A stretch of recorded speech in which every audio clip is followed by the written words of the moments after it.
Ladies and gentlemen, look at what's happened already. Stormtroopers give... What is this? What? We just started. What is going...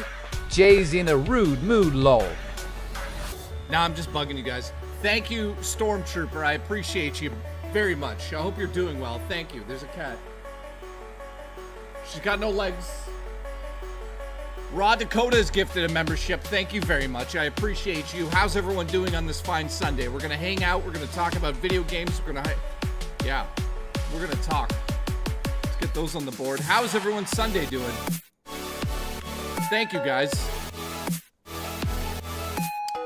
I really appreciate that.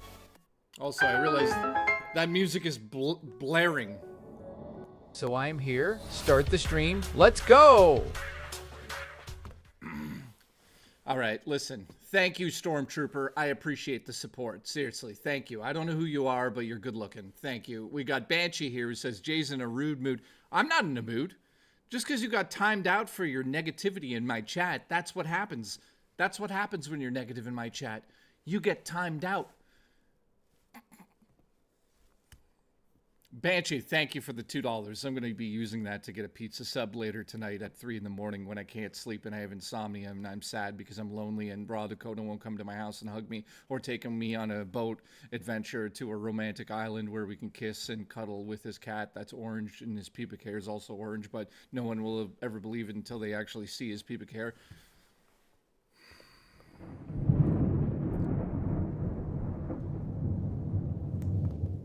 Thank you, Raw Dakota. I appreciate you. Misty has been a member now for 15 months.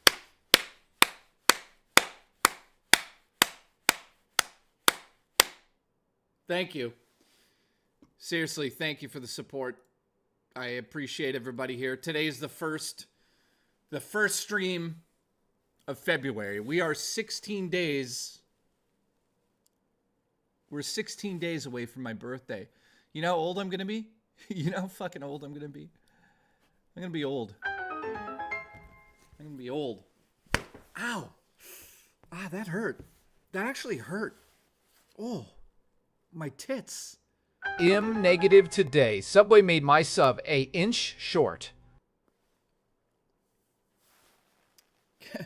What career? I don't know. Let the ghosts watch you sleep. Ghost.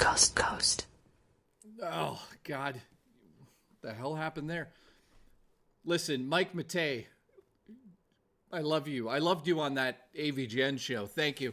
Also, Spookster Vibes, thank you. Let the ghosts watch me sleep. What do you think I do at night around here? You think I fucking go to sleep? No, the ghosts watch me jerk off. 24/7. Ropes everywhere. There's more ropes here than at a treehouse made in the 60s. Ropes everywhere. I was trying to think of a place where there'd be a lot of rope. There's more ropes in my bed than a 1900s sailboat. I got nothing else. Also, I just hurt my chest. What the fuck did I do? That hurt. All right, so breasts. Congratulations. Mamcha. Neyu. Pew. Thank you for the gifted memberships, guys. I appreciate it. So, how is everybody doing? I have immaculate tipples. You guys saw them. Actually, I got a little nips, you know, right here and here. I feel that throughout my body. Love that shirt, Jay. What's crazy about this shirt is it looks like a Scream 7 shirt, but it's actually a Scream 6 shirt, which makes no sense. I have no idea how this happened, but the company guessed ahead that Stu Macher's house would be on fire. So this design is like 4 years old. I don't know how they managed to do this, but this is what happens in the new Scream movie. So it looks like a new Scream movie. This looks like a Scream 7 shirt, but it isn't. It's actually a Scream 5 shirt. I don't know how that happened. I got no idea. All right, who do we have here right now? Let's go through the chat. Let's see who do we have. Who do we have on a lazy Sunday? Today we're just having a lazy Sunday. Who's fucking messaging me now? God damn it. We're having a lazy Sunday. It's a Sunday where we chill out, we relax, we don't talk about politics, we don't talk about drama, we don't talk about Black Sheep's new PC and how I tried to pay him $1,500 to take a shit in it. We don't do that. Mike, thank you for the support. What did you say?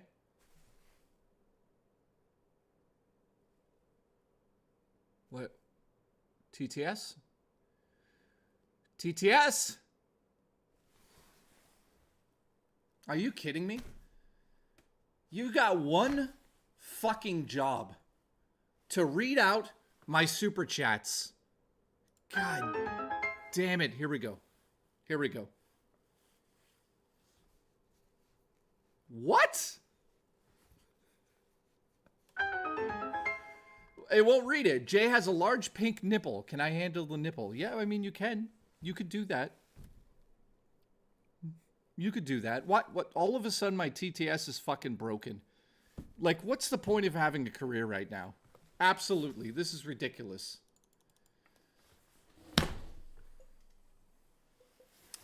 You know, YouTube... Let's try it again. For the love of God, work. Come on. Come on, baby. Come on. You could do it. You could do it. Come on, little baby. You could read it. Listen, stream's canceled. I'm going to bed.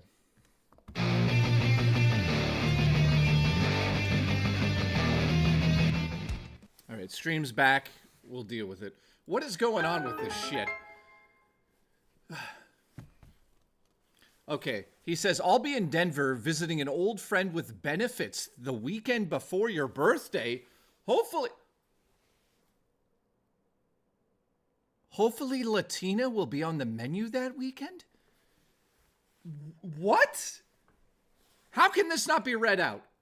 Raw Dakota is going away the weekend before my birthday.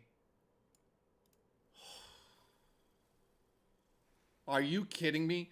Ladies and gentlemen, let's get a round of applause. Jay's pussy. I hope he gets that Latina. I hope he gets the Latina and he's a happy boy. You know what I mean? I'm going to check into this TTS because I'm going to fucking lose my mind if it's broken. God damn it, shit island. Why isn't it working? Why? I got one career and it's over. You see what's happened here? One career. I've got one fucking career. Listen, watch my streams, figure out my address, get over here, and watch me sleep to utch me while I sleep. And to utch me like you to utch Vapis, let's go. What is this doing? Wood, thank you for the support. I appreciate it. Come on, read it. Come on. Come on.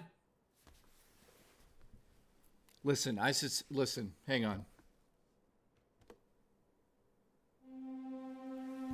I'll be in Denver visiting an old friend with benefits the weekend before your birthday. Hopefully Latina will be on the menu that weekend.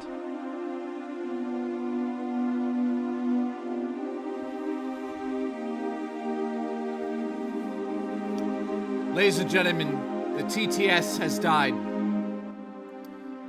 But it's still working, apparently. So Raw Dakota, thank you. I hope you get the Latina this weekend. You deserve a Latina, a big-breasted Latina.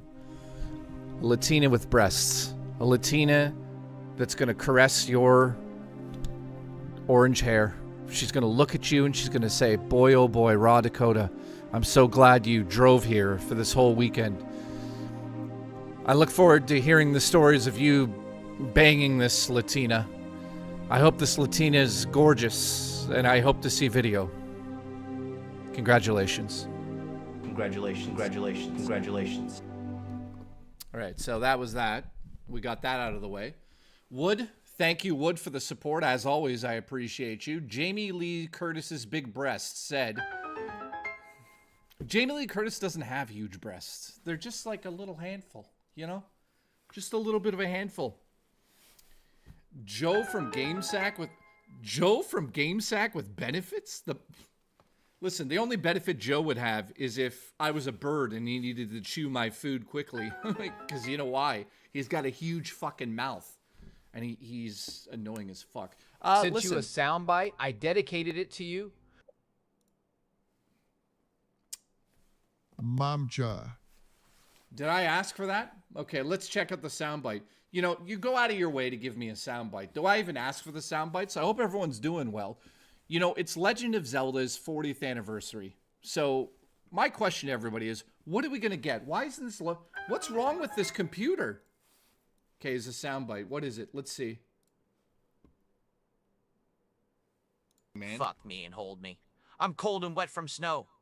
Man. Fuck me and hold me. I'm cold and wet from snow. Use snow. your Steam Deck as a cum pad.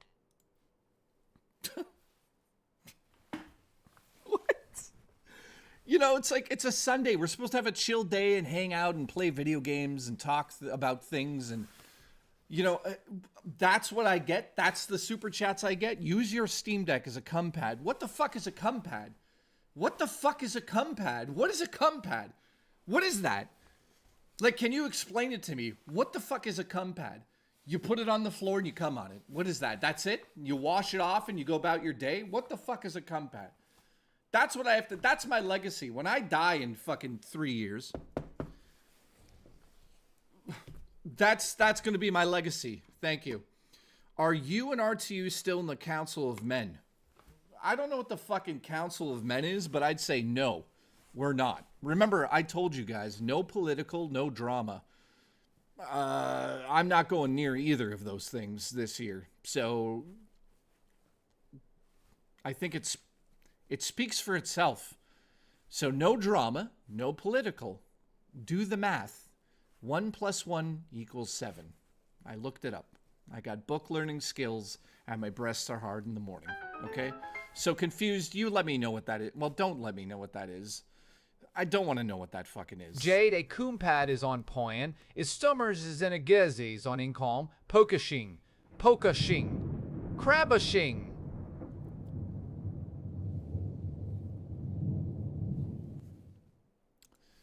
Okay. That's some information I've never heard before. Thank you for letting me know about that. I appreciate that.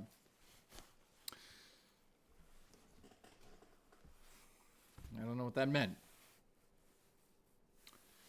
All right, Squirrel says, no, dumbass. 1 + 1 is 11. Ah, fuck, is it? I knew it. I apologize. God damn it. My back hurts. Ugh. My back hurts. Well, my back hurts for a reason. It's not the good reason. Listen, I had a woman over here and she hit me with some frozen soup, okay? That's a true story. She had a bag of frozen soup and she hit me in the back with it. That's what's happened. So you guys figure that one out. I'm not going to explain that. Thank you for the gift. By the way, if you want to support the stream, this is one of the lowest support streams of the year. I can already tell because Booch isn't here. Juchi. And if you want to support the stream, gifted memberships. That's the way to do it. If you don't want to gift me memberships, then, you know, you can, you know you can do. You know what I mean? You know what I mean, right? You know what you can do, right?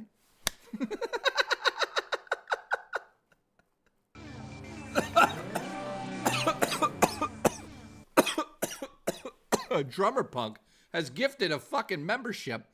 Holy shit, in a handbag. We're up to 3. Listen, guys, I have a subtle goal, okay? If we can get to 6,000 subs by the next hour and a half, I will do something special. I will finally show my cat off on the stream. If we can get 6,000, I know it's hard to do, but I think we could do it. We're only 5,997 away. You know? All right, so who's here right now? I appreciate you guys tuning in. I hope you guys are playing some good games, some good movies. Have you guys seen Iron Lung yet? I want to go see that. It's actually playing near me. I didn't know that. I want to go support it. It's made $18.5 million on a $3 million budget. And Markiplier already said he's going to give bonuses to the whole crew. So I applaud him on that one. So people are going to get a lot of money out of that. And that's, you know, he's a really nice guy. You know, I've heard through the grapevine behind the scenes. But, you know, in front of the camera, he actually is pretty much the same person. So, dude, that's fucking amazing. Yeah, if you guys can find it, go support it, man. It's kind of the future of Hollywood. Has anyone out there seen it? The gang's all here, eh? Shiny, you're fired. You're fired. All right, we got Raw Dakota. Does your soup come in bags like your milk? No. No. Our milk comes in bags, but our soup comes in cans and plastic containers. Although, no, I'm being dead serious. I was physically attacked by a frozen bag of soup. I'm not kidding either.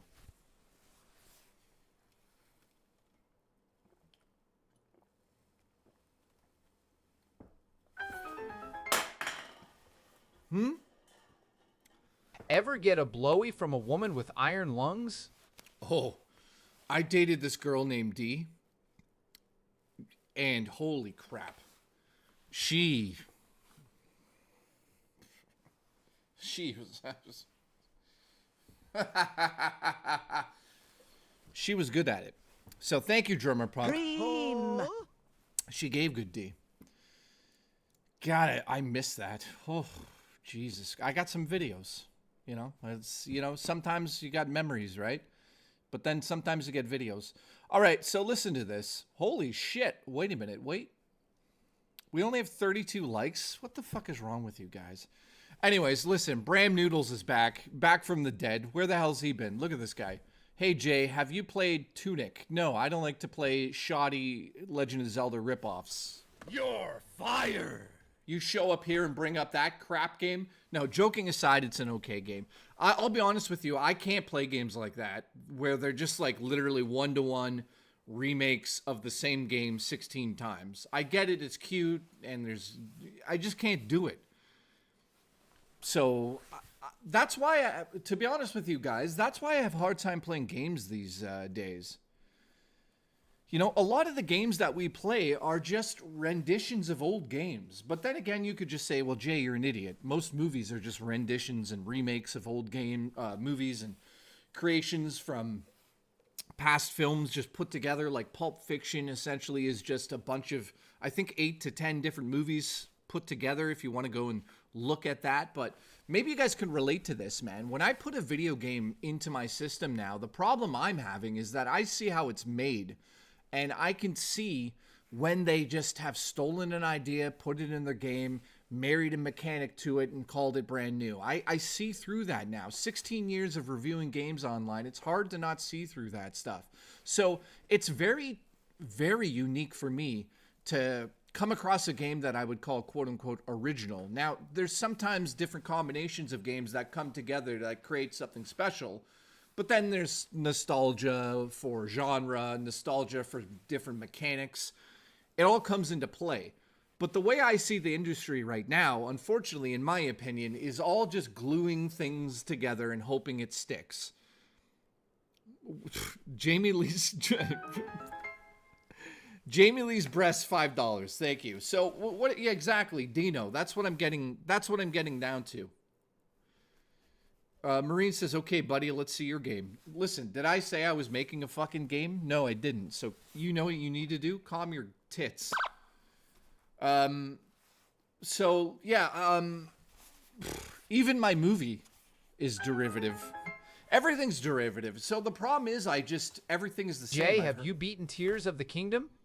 No, actually, I never beat it. I never beat it. You know when I went to the down below and... So I've been fooling around there for like a year. So Dino says there's no innovation, dude. So Jamie Lee Curtis's big breasts. Listen, again, they're small but good. If I had to rate them, they're fine. They're good, decent breasts, okay? Thank you for the support, by the way. I appreciate you. Even Jay's hairline's derivatives. Yeah, exactly. Exactly.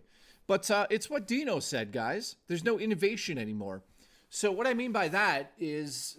it's very rare, and maybe I'm wrong about this, and you guys can say, Jay, you're an idiot. But okay, let's take Super Mario World.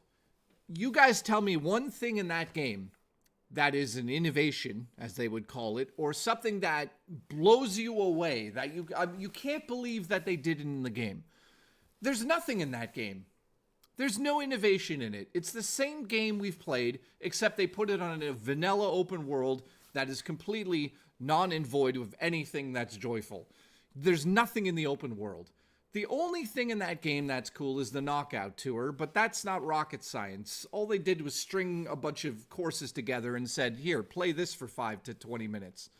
But there's no innovation anymore. Even Nintendo's lacking innovation, which normally they do something special. What was special about Super Mario Kart World? Name something. Go ahead. Name one thing that's innovative in that game. So there's that. I don't know. Not to be negative. DK Bonanza. Is that innovative? Would you guys call Donkey Kong Bonanza an innovation in the video game industry? Seriously, it's a serious question. Let me know. No, I honestly want to see if anybody thinks that's innovative.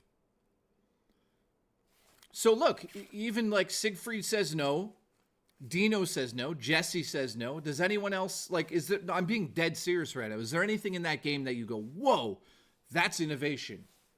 So Drummer Cream says somewhat, not really. Again, I agree with that statement. There's moments in there you're like, this is pretty cool, but it's not like we haven't seen it before. So what I'm getting at is Yeah, exactly. Like, look at the new Pokemon game. Is that innovative? No. You guys go ahead. You name something. Go ahead. Name a game that's been full of innovation over the last 5 years. I'd love to go over these. Seriously. No, for real. What do you guys got? Let's see. Mike says no. Cult of Lamb is, I'd say. I mean, Cult of Lamb innovation? I don't know about that. I mean, no. Maybe a little bit. Hightail's not innovative. J and Bay for... I'm not... Ban J for negativity. Listen, Raw Dakota, I'm going to come down there and have sex with you. Keep railing. But no, joking aside, man. So listen, here's another question to you guys I wanted to talk about. Is innovation important in gaming? Is it important? How does Nightbot know what I'm saying? Innovation has been thrown into the sex shed. How the fuck does it know that word? How? Dude, is somebody typing for Nightbot? How does Nightbot know that? Palword was innovative. Pokemon with guns. Yes, for sure. Most new games are just rehashes of old stuff.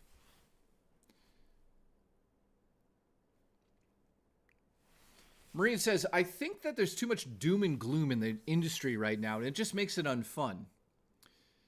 I kind of agree with that, man. So, it's not that I've fallen out of love with games. How else can you innovate, says RTU Brother Burrito. Listen, first and foremost, shout out to you, buddy. Thank you for being a member for almost 2 years, bud. I appreciate that. How do you innovate nowadays in the gaming industry? I would say that it's pretty much impossible to do anything that's innovative. I'm not a designer of games, so you're asking the wrong person. I could tell you things that I'd like to see, but they're not innovative. You know, I'd like to see an open world Mario game where you're in the Mushroom Kingdom and you've got an RPG element to it. That should be the new Mario game, in my opinion. But Metroid Prime 4, again, that was not innovative. Metroid Prime 4 came and went. It's so weird. Yeah, I agree with that one. Even RTU's brother says VR was supposed to be the future, and that didn't stick either. AAA games cost too much to take gambles anymore. Yeah, I mean, it's a difficult situation we're in. Anything past 2009 wasn't as innovative. The industry got more and more investors over time. It is easy to make the same game 10 times, then create art. Yeah, well, that's a good point too, right? Because the AAA studios out there are spending an arm and a leg trying to create games. Do you guys know how much of can I just show you guys something really quick? Listen to this. Are you ready for this? Witcher 3 cost $81 million to make. Okay? $81 million to make The Witcher 3, which I consider to be one of the best action-adventure RPGs ever made. I think you guys will agree with me. Listen to this. The budget of Witcher 4 is $778 million. Let me say that again. Witcher 3, which I consider to be an incredible game, is $81 million budget. Witcher 4 is rumored to be $778 million, closer to $8 million. Sorry, what am I saying? $800 million. It's... how is that sustainable? Like, I'm not being a prick right now, but what are you going to do when you create a game like that? And here, what are you going to do when you create a game that costs $800 million and it bombs? Now, I'm not saying Witcher 4 is going to bomb, but I got a serious question to you guys. How is it possible that that's sustainable? It's not. It's not sustainable. You know, look up the budget. You want another one? Okay, watch this. Okay, we'll look at this. We'll look at this. We'll look at this together. This one's interesting. The rumored budget of Grand Theft Auto 6 is somewhere between $1 billion to $2 billion. At this point, games are going to start costing $200 a piece. So that rumor that we've been hearing that GTA 6 is going to be over $100, I got news for you. It's going to be. Dude, it's 200. It's like they're spending $200 million in just like commercials for one website. The budget is close to $2 billion. But here's the deal though. GTA 6 will make that money back within probably a month. Okay? We know that. The next Mario game will be based off the movie, same as Zelda. God, no. I pray to God you're wrong about that one. I'm not going to shit on the new Mario movies. I already did that enough. I think that they're terrible, but that's just me. They took the easy road rather than the creative road that Nintendo is known for. I think that they lost a little bit of their integrity when they chose Illumination to be the studio that made the movie. I think that they could have went in a very classier fashion with that, but, you know, it's also a business move. The movie made $1 billion. Of course they're going to go in that. But, you know, from a point of view, it's like even Nintendo is faltering at their own, you know, their own motto, which has always been innovation. They're not doing it anymore. Forget innovation. Let's just make the money. That's what it feels like, right? Even the Switch 2 just feels like a Switch Pro. You know, it doesn't feel like it's innovative, and listen, it doesn't need to. So that's part of what I'm getting at. At this point, games are going to cost $200 a piece, says Tower Dragon. Thank you for the support, dude. But I agree with you. We're getting to that, man. We're getting to that. We're definitely getting to that, guys. And it's unfortunate because you're going to be choosing between, you know, some of you are going to be choosing between like 4 games a year. My questions is really, how do they get the budget that big with modern tech and AI, and they how look mostly worse that last gen, same with movies? All right, Siegfried, I could explain that. I got people that work at the studio. I went to grade school with somebody that works at Rockstar Games. So basically what happens is it's all about scaling the studio to get the best results. So let's say a studio has 30 people working on a video game. Why the budgets balloon is obviously the amount of time and the amount of innovation that they want to put into the game. But essentially what happens is when they onboard brand new developers to work on that game. So let's just say a budget of $1 million for 30 people. That's not going to go that far. So what happens is they bring another 30 people. They bring another 100 people. Then that studio goes from 30 people to 400 people so they can get the game out a lot quicker and get that money returned to them.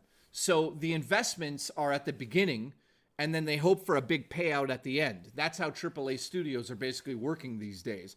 So it doesn't matter if they're using AI. You should see Siegfried, and I've signed NDAs to not be able to talk about certain things, but I can talk about this. I've been at Ubisoft, and I've seen how much money they spend on lunches that are just brought into the studio. The amount of money that these studios waste on the stupidest things that I've ever seen in my life is astronomical. We're talking millions a year on the dumbest shit you've ever seen. So these studios are just like bleeding money because of poor piss management. They're bringing in massive teams and then laying them off once the game comes out. That's why we're seeing so many layoffs. And these games get put out and they bomb. Look at Ubisoft right now. Ubisoft has massive teams working on games over there. And they're about to literally, from my understanding, from the inside information that I'm hearing, Ubisoft internally, from its baseline employees, they're ready to strike. And if they strike right now, that's big problems. And, that's the end of Ubisoft if that happens. Because Ubisoft just got injected by basically spinning off its studios and its IPs into another company. And that shell of the company that used to be Ubisoft, that company's actually dead. Now, I'm sure some of you guys have no clue what I'm talking about, but that's how they survive. They essentially sell off some of their own, you know, how can I explain it to you? It's like they've sold their soul so they can get a cash load of money in and they can try to survive. So the industry is really, it's a tough industry, which, you know, a lot of people always talk to me back in the day when I used to work at these studios, and they'd say, like, what's it like going there and stuff? Dude, it's not a fun place to work. Let me also get this out of the way. The political, you know, nonsense that happens in those studios is ridiculous. We're talking about management that is completely and utterly just mismanaged from the top down. Look what happened at Ubisoft with the guys that, you know, got charged for that thing because that girl herself. I hate to say this, and, you know, I'm just going to say it, but yeah, it's a male-dominated, you know, system. And even that, at that level, like, if I was a female and I wanted to work in games, I would be fucking terrified because you have to deal with that shit daily. It's a daily occurrence. It's like you're not protected because the top end are just males. So that's a whole other issue, which slowly has been uncovered. But Ubisoft is just... they've ruined themselves with that design flaw. That wasn't Ubisoft, that was Activision. Oh, yeah, it was Activision. Well, no, it was Ubisoft as well, wasn't it? It was Ubisoft. Ubisoft got in trouble for that too, didn't it? Or maybe the girl did that at Activision. No, wait, I swear it's Ubisoft. Hang on.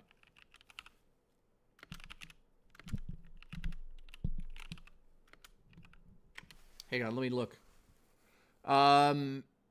Yeah, no, Ubisoft was the SA. Okay, 3 former Ubisoft executives found guilty of SA and psychological harassment. Maybe they forcefully tried to kiss female employees. They ordered employees, guys, this is ridiculous. They ordered employees to do handstands while they had skirts on, and they also threw equipment at them. I mean, you know, that has nothing to do with the game industry, but that happened at Ubisoft. Okay, so that was there. I see what you're saying. So, Siegfried, thank you for the support, but yeah, if you guys don't know the actual things that happened, go read the Wall Street Journal articles about what happened at the studios. I don't think you guys know really what's happened with those cases. Some of them are fucking terrible. Jay, walk into Ubisoft and dick slap the CEO. Yeah, okay. You know, my time at Ubisoft doing playtesting was a lot of fun. I got to playtest a lot of games before they came out. This is during, like, the 360 Xbox One days. Did you play your Portal? What? DJ, what Portal? I read about the people held in elevators or something. Yeah, I'm not sure about that. The people on top tend to have psychopathic tendencies. It's just kind of positions attract those types. Yeah, I mean, yeah. How'd you get the job at Ubisoft, says JRAM. I just applied. So, if you guys don't know, like, they hire independent contractors or, you know... Skyrim, thank you, my friend. You son of a bitch. Boop. Thank you, dude. Do you play on your Portal? No, I don't. I haven't used my PlayStation Portal since I bought it, to be honest with you guys. I used it for like 5 minutes once, and then I'm like, oh, okay, that's what it is. I don't know why. I don't know. Duty, you're fired. You're fired. Let me grab a drink quickly. I DM'd you the article. Thank you, Banshee. 1 second.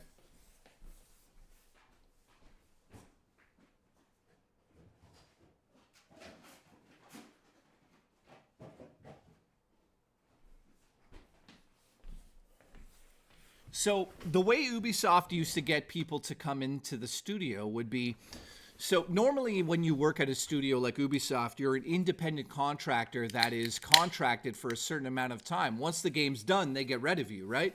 Now that's for a lot of the people that work at the studio.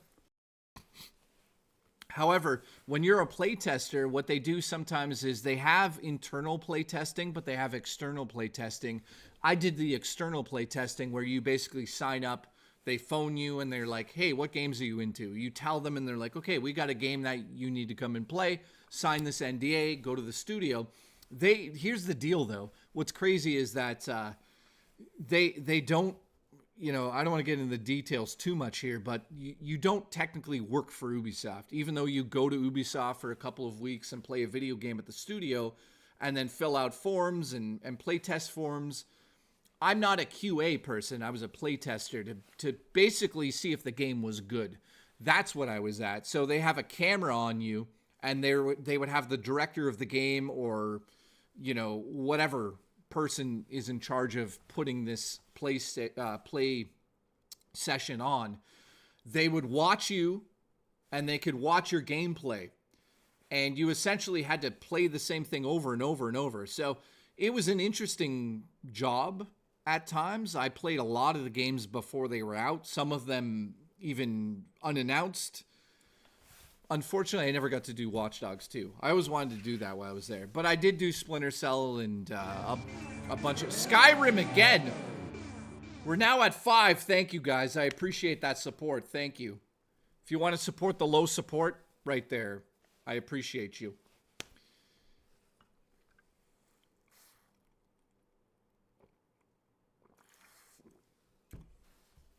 All right, Mike says, sorry, my hand slipped. How cold is it where you are? Right now, it's probably, yeah, Splinter Cell Blacklist. I play tested. How cold is it here? It's, I'll tell you right now. Right now, where I am right now is minus severe weather warning. It's minus, like, I don't know, 27 with the wind chill. No, minus 30. Right now outside, it's minus 30 degrees. So, congratulations to that. But yeah, what I was getting at, again, is that, by the way, Skyrim, thank you for the support, my friend. I appreciate you.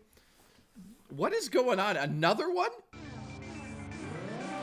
Dude, we almost got a train. He's almost caused a train on his own. You're fired. Splinter Cell Blacklist was a great game. It was always a great game. I played that. I played Far Cry 4. I play tested Far Cry 4. And... Or was it 4? Yeah, it was 4. Jay's baffled by people enjoying his stream. It's true. Okay, I'm going to tell you guys one thing. One thing that you guys are going to be like, what? I play tested a game at Ubisoft that wasn't an Ubisoft game. I went to Ubisoft and I play tested Witcher 3. Yeah. For 1 week. They paid us to go to the studio, play Witcher 3 at Ubisoft, and then tell them why it was the game of the year. So basically, they took all of that data and implemented it into the Assassin's Creed at that time, which is wild to think about. You know, like I told you guys, there's no original ideas. That's what's happening. So these studios hire people to go to the studio to play the big game of the year and tell them what's good in that game and then put it into their game. So that's when they essentially took the normal formula of Assassin's Creed and turned it a little bit more into a Witcher type game. Tara, thank you for the sub. Appreciate you. You told them what they wanted to hear.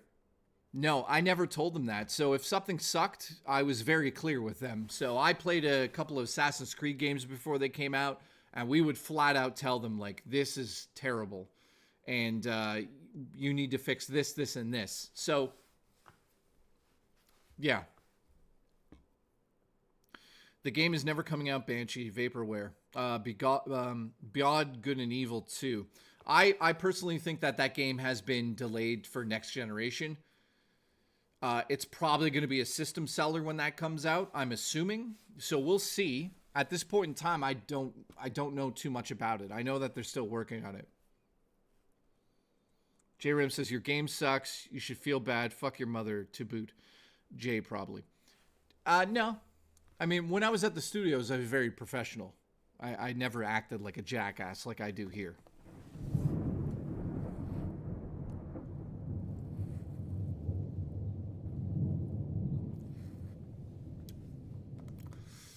Game Freak says Booch hasn't donated. What the fuck? You guys realize that Booch doesn't need to donate Bucci. every single time he's here. Jucci. You realize that, right?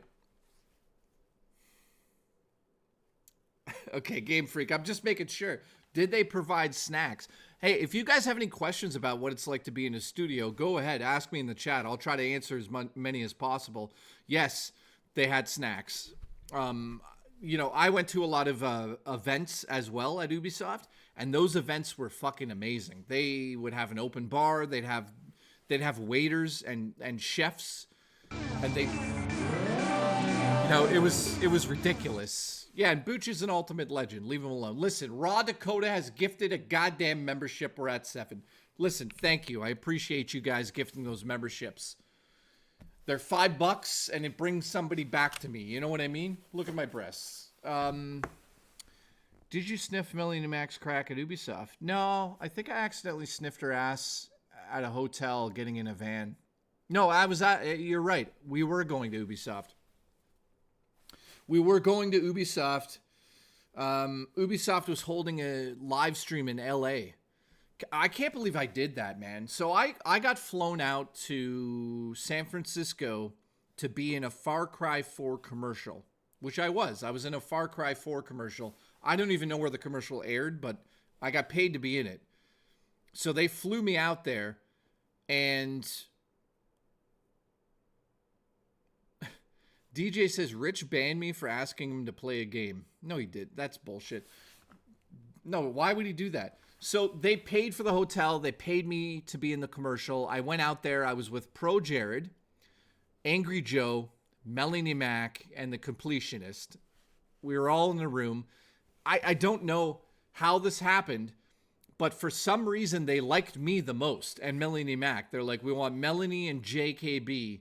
We're going to fly you guys from San Francisco to be on the live stream in LA. And they sent everybody else home, which was, for me, I was like, wow, okay. And we got on a flight. We got to LA. I got to see the fucking Hollywood sign in real life right in front of me. We went to a studio, a multi-million-dollar studio for live streaming.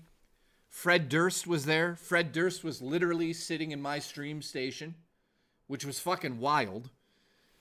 So I got to meet you know, Jessica Shobot was there. Her and I hit it off because we have the same Triforce tattoo in the exact same spot. So I met her. I met, you know, Rachel Moore, who's a cosplayer from back in the day. Trying to think who else was there. Fred Durst was there. A bunch of other people. Yes, Fred Durst, as in Limp Bizkit, was sitting in my chair. So I got there and I'm like, they're like, this is your chair. And Fred Durst was sitting in my chair. So I got to meet him. Would you sniff Seki? Yes. You guys don't realize this. I fed Sexy Coco shrimp personally in Niagara Falls. Did I mac that? No. I'll be honest with you guys. This is before, I'll be very honest. Biff, thank you for the support, by the way. So I already told this before. I tried to hook up with Melanie Mac while I was in LA. And this is, keep in mind, by the way, this is before she was a psychopath loser.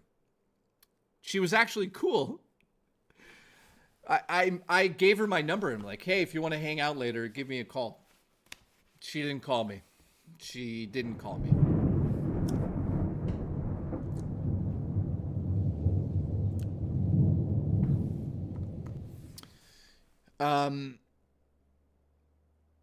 No, but I have a great story that,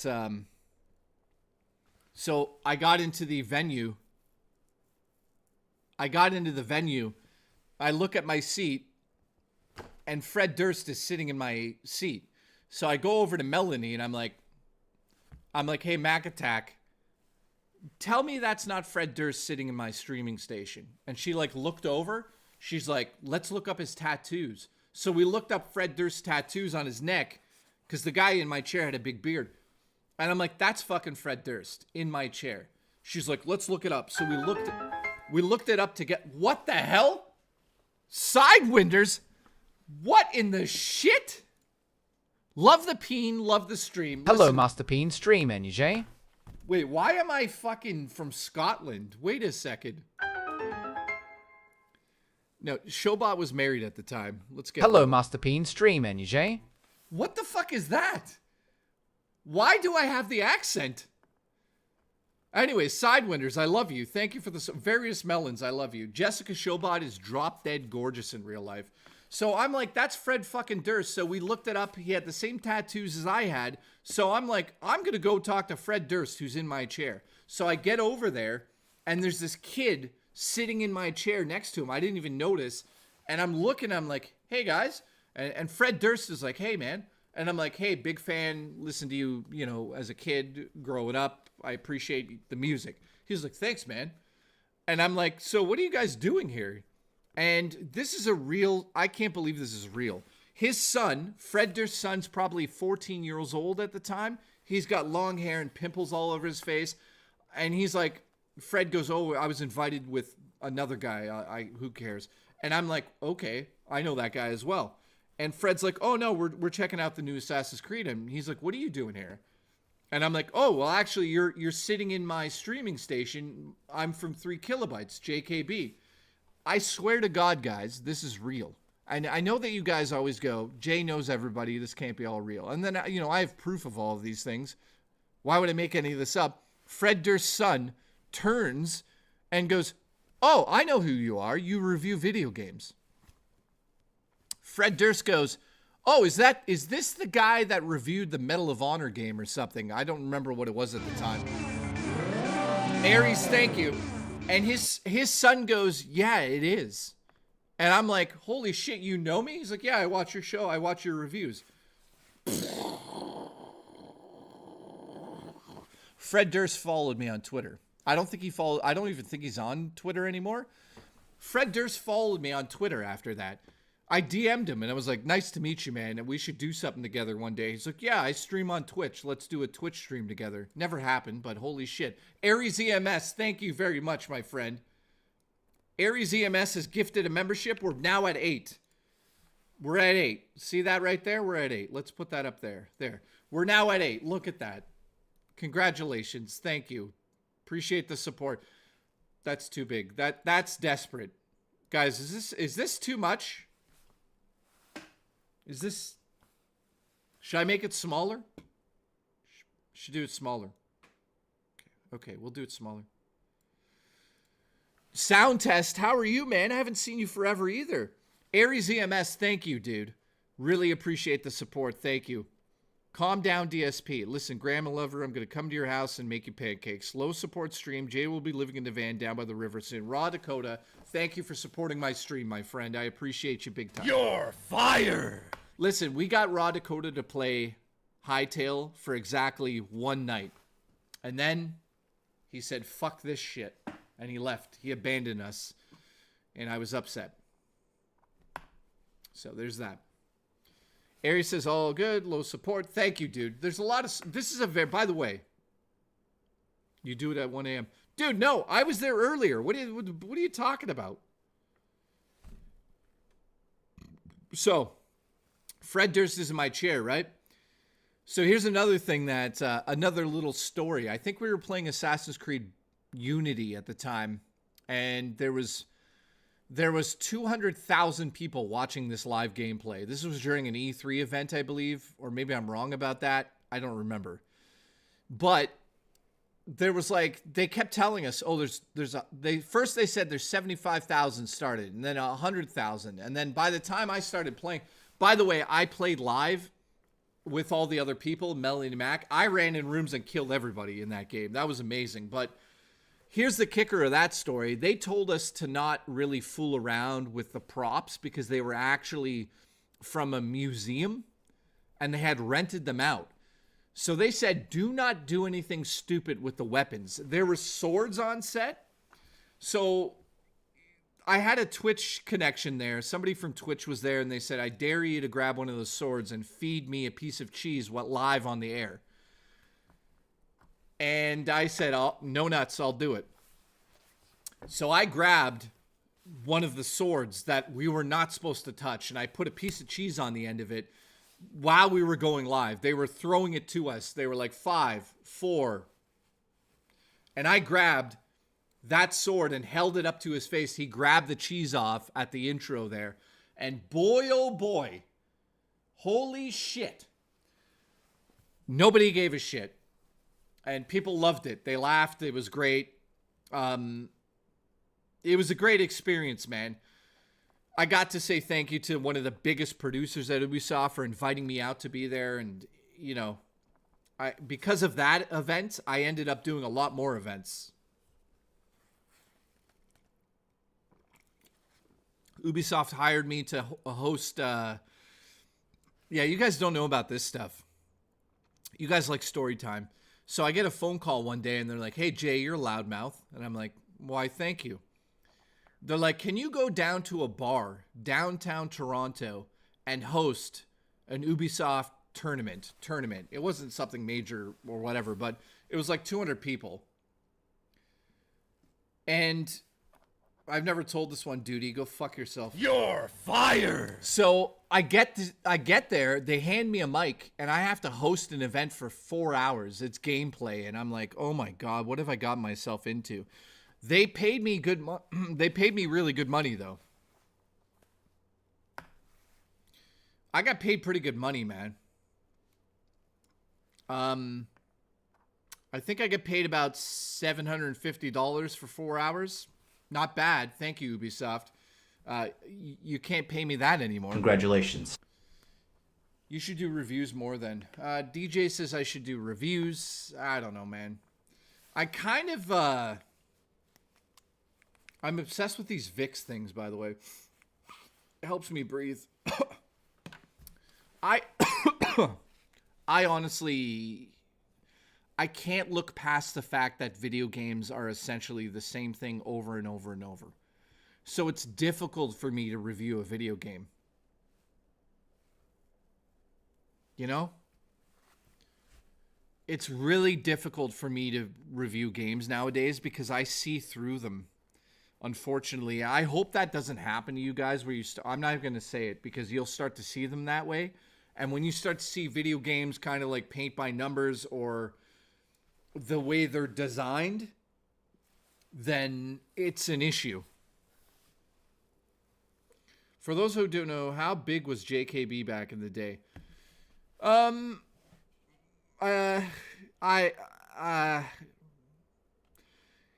Yeah, my show has always been weird.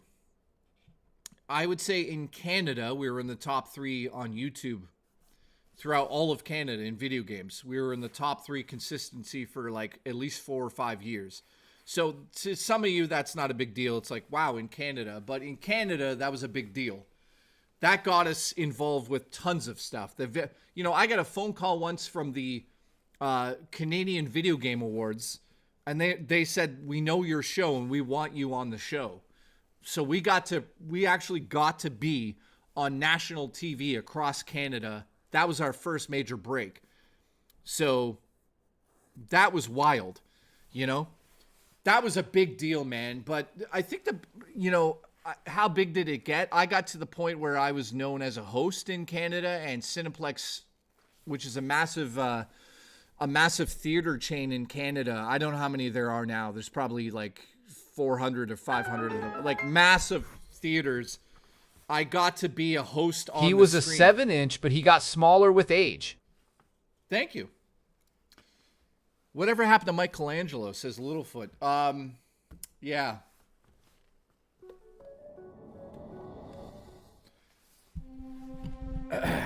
Sadly, one day in the fall of 1992, Michelangelo was crossing the road, and he was actually struck and killed by a delivery truck that was delivering mayonnaise. So rest in peace to Michelangelo.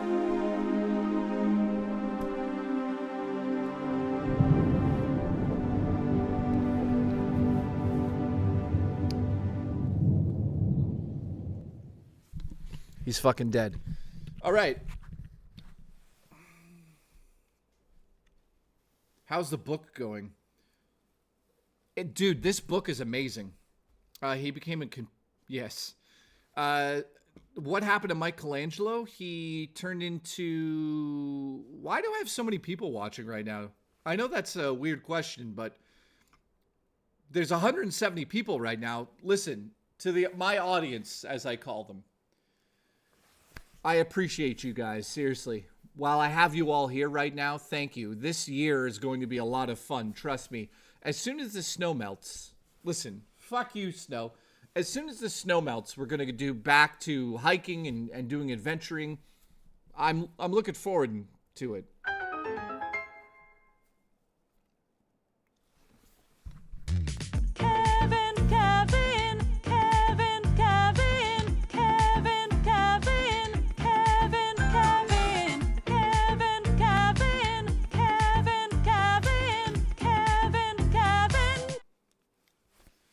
What the fuck?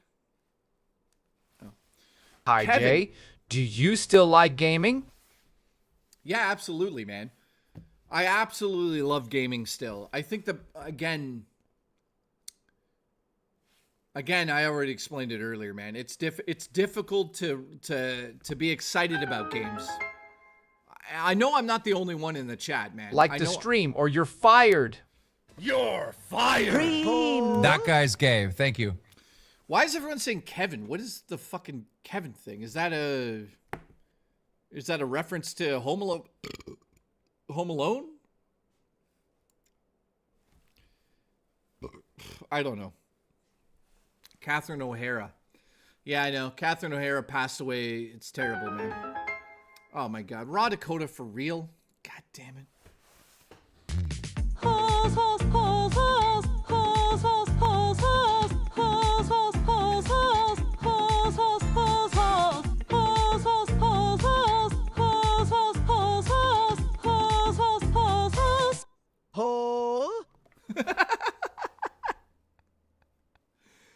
Nightbreaker says does that mean you're going to go to Britain? I'd love to go to Britain. If I made enough money, I would do it. Wait, we're live? I didn't get notified, says Travis. Well, you're fired. Listen, Seals. Yo, Seals, stay gay. Did you see my horse poem on Rich's Discord? Okay, I'll say this once more since we have a lot of people here. I don't watch his show. I don't go in his Discord. No offense. I don't know anything about Rich right now. I haven't watched his show for years. I don't know. Are we still buddy-buddy? Yeah, we're fine. But I don't want to go near politics, and I don't want to go near drama. So, no offense, please. So no, I don't know. Jay, can you stream from my game room? Absolutely, I would. You know, the one thing I always wanted to do, Jay knows about Rich's nipples, though. I do know about those. I've seen them many more times than you guys have. Listen, play Hightail. Bammers, no. Bammers, are you going to play with us, you son of a bitch? By the way, shout out to Bammers. I just want to give him a shout out for being a Greek god. Also, Bammers, shout out to Bammers for this. Guys, no, sorry, dude. Rolando, I don't know, man. I don't know. I'm trying to play nice with that stuff right now. I don't want to get political. Like, the last thing I want to do is talk about politics on YouTube. I'd rather fucking put a hole in my head. Jay, let's touch tips. Jay, let's touch tips. Jay, let's touch tips. Jay, let's touch tips. Jay, let's touch tips. Jay, let's touch tips. Jay, let's touch tips. Listen, shout out to Raw Dakota. Thank you for sending me my heart. Why did I say it like that? I appreciate you, buddy. Here you go. All right. Mailsman, what's up, dude? Cooking stream. Oh, yeah. Listen, my Nana, before she passed away, taught me how to make lasagna. I'm going to make that on stream. I'm going to make lasagna on stream, and you guys are going to be like, holy shit, in a handbag.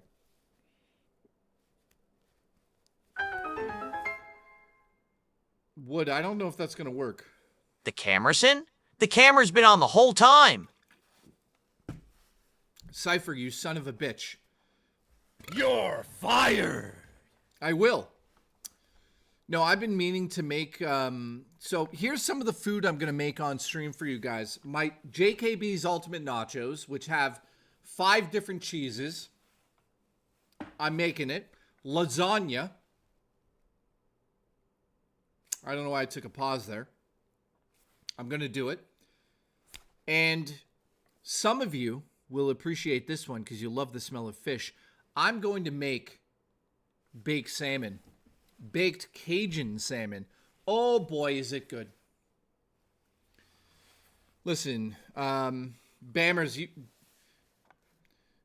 do you know how to make Slovaki? Because if you do, you're going to come down here and guest star on an episode where we cook.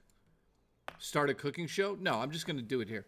5 different cheeses. You're going to be bricked up for a week. Listen. Oh, backed up. Sorry, I read that wrong. I thought he said we're going to be bricked up.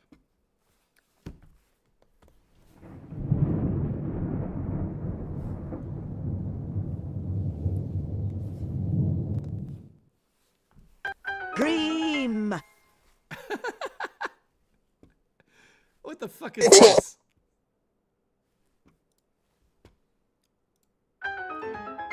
Let's play that again.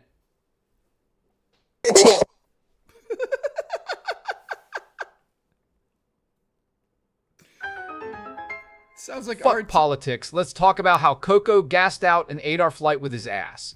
Then posted it on Reddit, and it became the top topic on Redelta. Wait a minute. Is that a fucking true story? Is that a true story? ITS, probbing time. Go, go, probbing Rangers.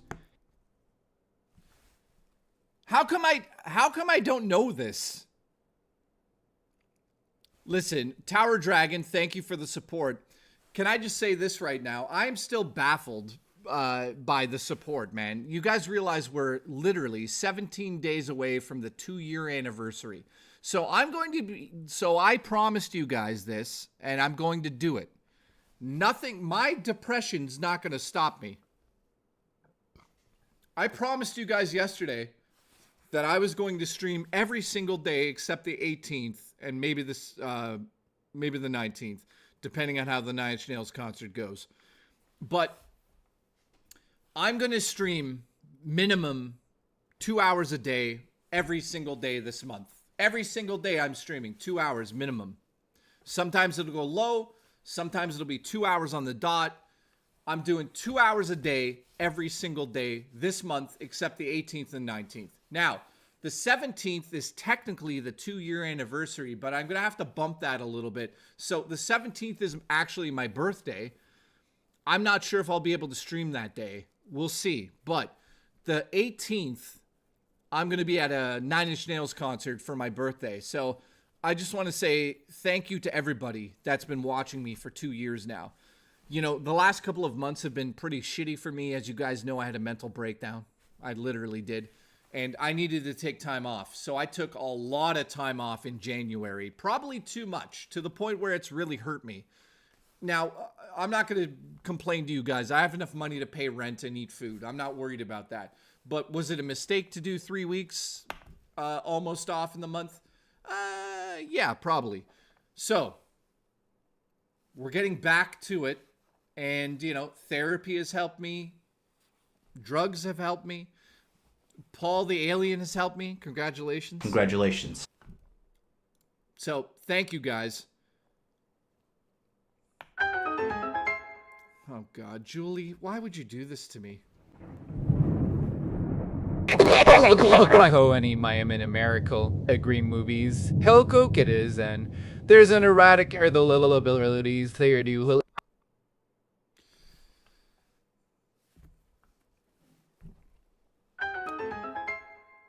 Stop summoning fucking demons to my house.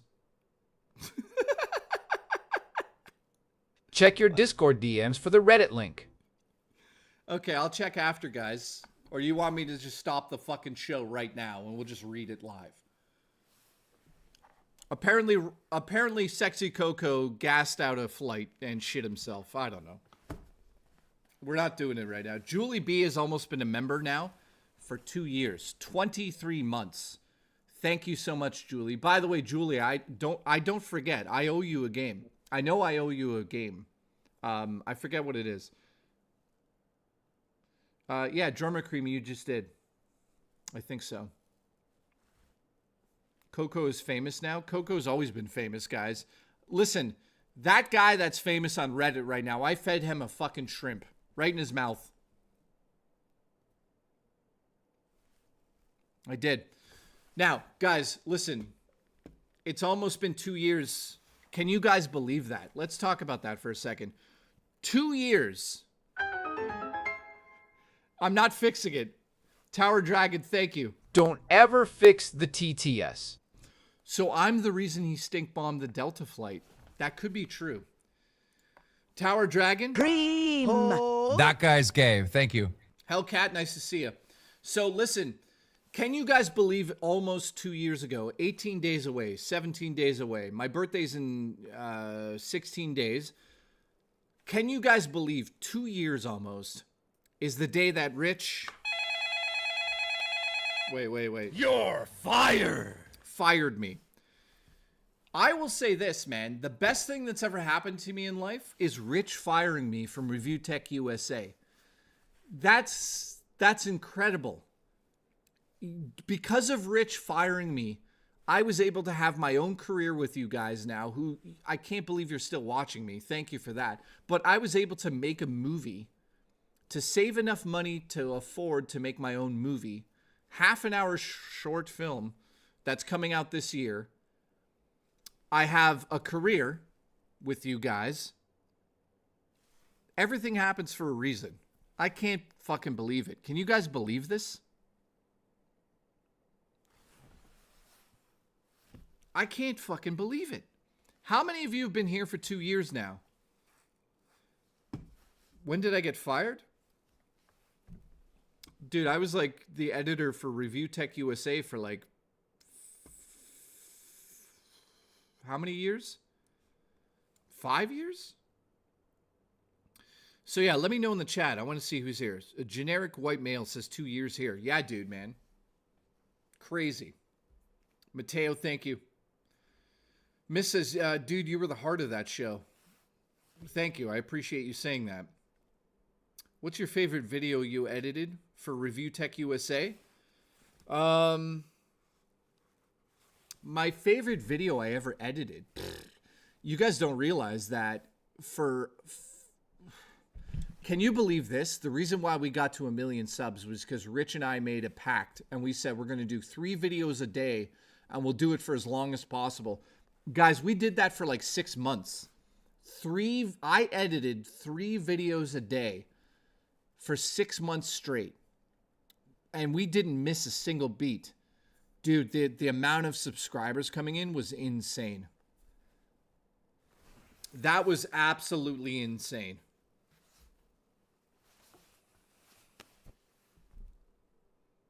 Two years, Left Control Gaming under a different name. Thank you, my friend. Biff. Jay, you should wear his lumberjack jacket. What are you talking about? I don't know. I don't remember that. Banshee says, is that why you hate editing now? Yes. Missed. Thank you, Goth. I appreciate you and your husband. You guys are goddamn legends, man. You two are some of the nice... What the fuck is happening? Okay. That fucked up. You two are so incredibly nice. Thank you. We're at 9 now. We're at 9. Thank you, guys. Who'd it go to? PS5 blows.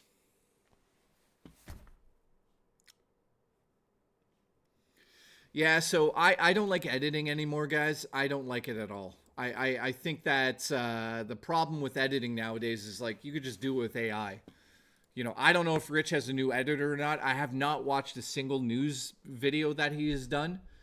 Well, that's not true. I accidentally saw like the first 5 seconds and I was like, oh, he's still doing the bird thing, which is amazing. The bird, Carlos and the birds are still there. You know, the problem with that is Carlos's voice is missing. Dude, I haven't done Carlos's voice for like a year.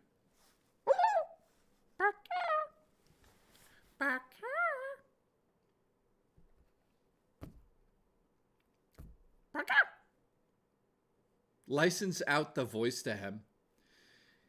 You know, I should probably send him some audio of the voice so he could put it there.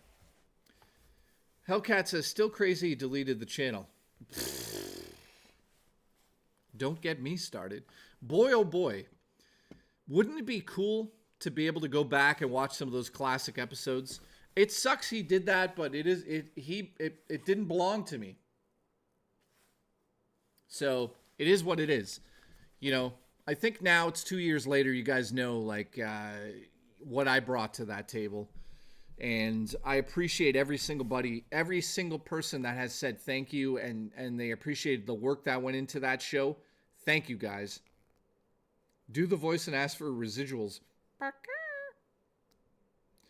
I knew he'd regret deleting it. Yeah, I guess he regrets it now. Vix takes the pain away. Yes. Justin, what's up? Well, the good news is there's archives of RTU, so you can go on. You can actually go out in there and watch it. Listen, Paul, you could edit my ass.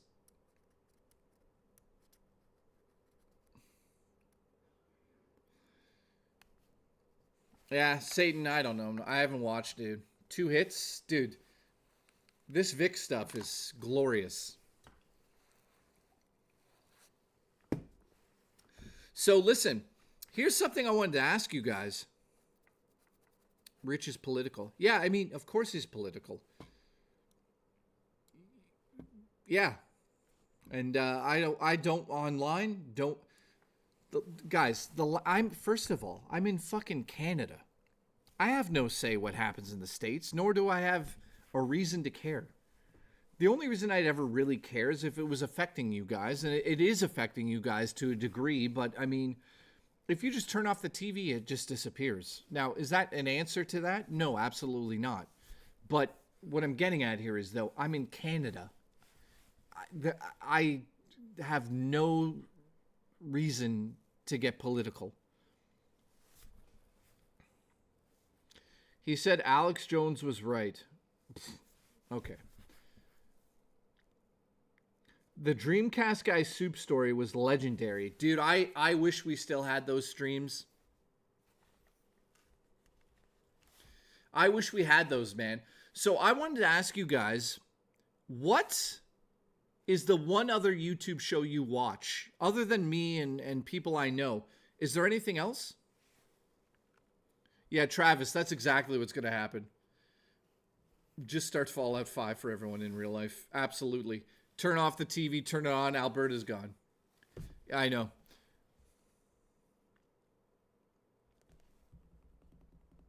Stormtrooper says, I have a friend that streams on Twitch. I watch her. Nice.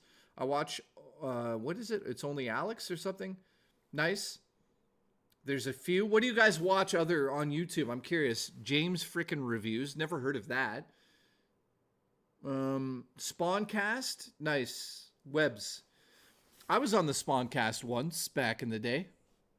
Till I got barred.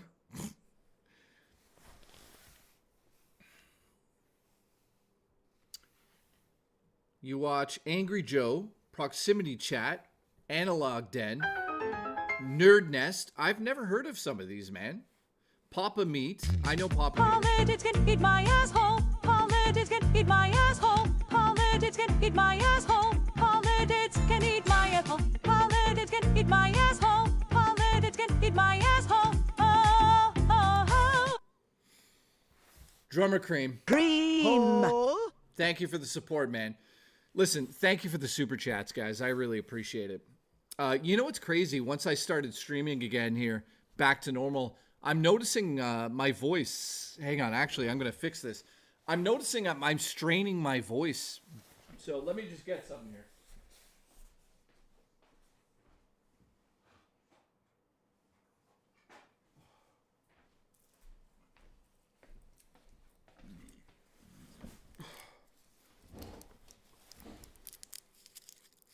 Lozenge.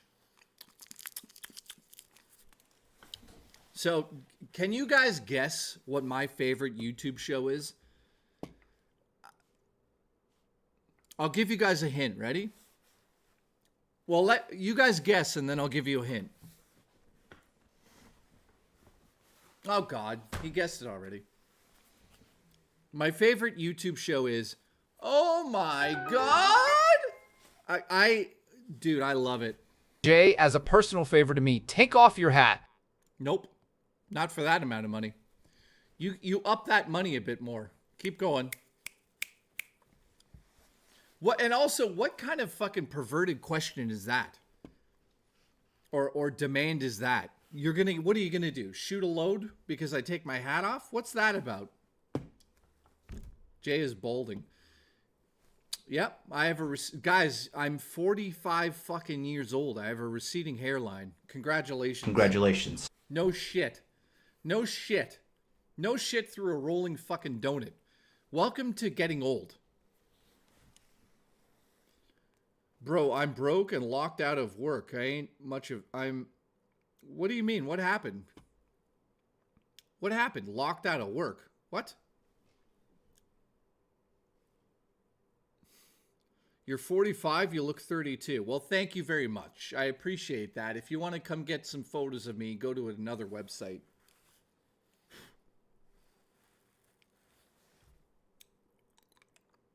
Oh, yeah, you told me about that, my friend. I hope it goes well. At least you have hair. Thank you. I'm 40 in 29 days. Whew.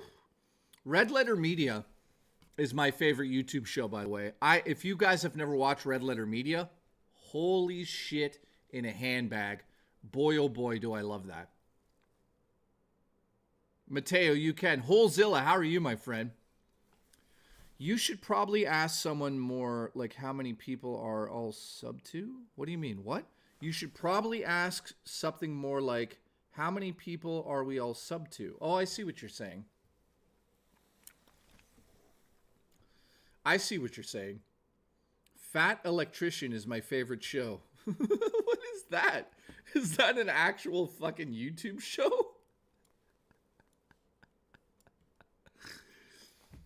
Oh my God. Mist, thank you, Mist. I talked to Camelot the other day. Shout out to Camelot. God, oh God, he's got muscles. Gonna look at them. I'm gonna look at them all night. What's this? Is this gonna play? It's a history channel. I've never heard of that, my friend. Fat Electrician.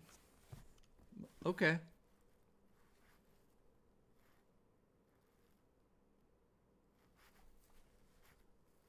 Dude, I got fucking hair in my mouth.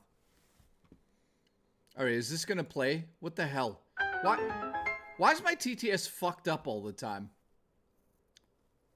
You know, the other thing I want to say is this, man. Drummer Cream, I love you.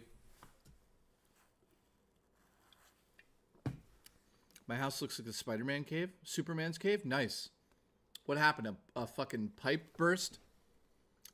All right, the Ms. Fat 74 says he watches Game Sack. Listen.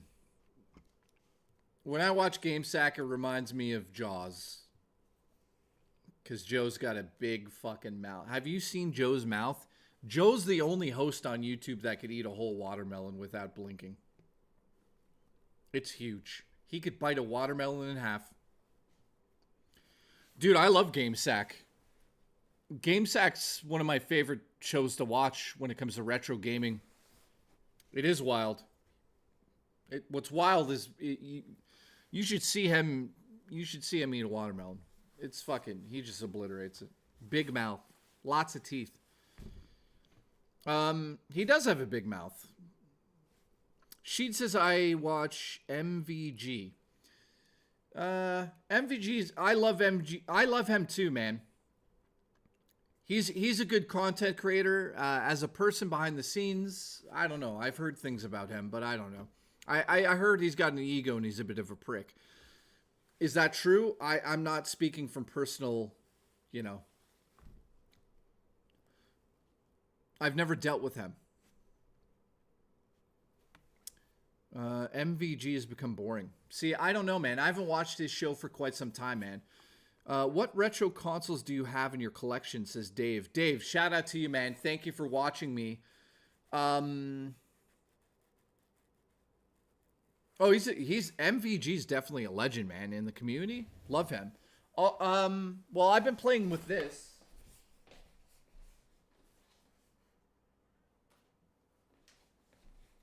So, what do I have in my collection? Okay, I have Super Nintendo. I'm trying to think what I don't have. I pretty much have everything except an NES at the moment. I don't have a Sega Master System or an NES. I wish I did. I still play this constantly. This right here is the glow-in-the-dark analog pocket, and I consider this to be like probably my favorite handheld device. Obviously, you know, there's hang on, let me show you something here. The screen on this thing is just fucking crazy. But this device, man, this device, the screen on this thing is just, it's just unbelievable. So I don't know if you guys know what this device even is,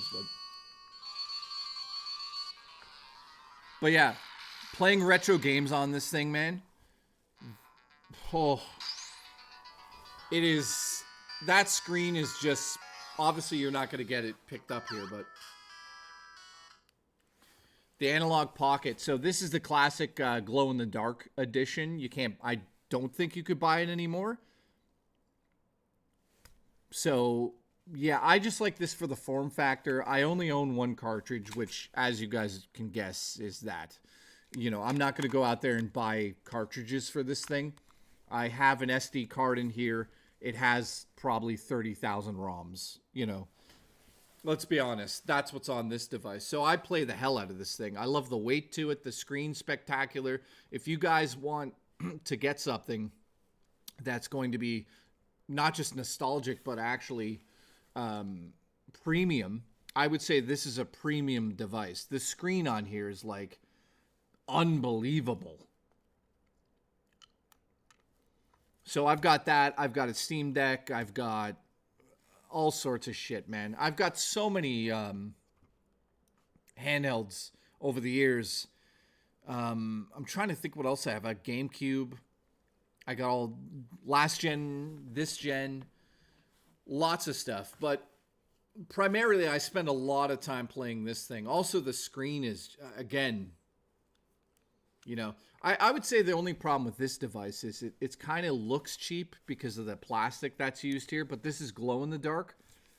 So it's like, I forget what they called it, the 90s glow in the dark edition, whatever that was. But this is amazing. All right. Does it smell nice, says Vol. Let's see. Hang on. Yeah. It smells fine.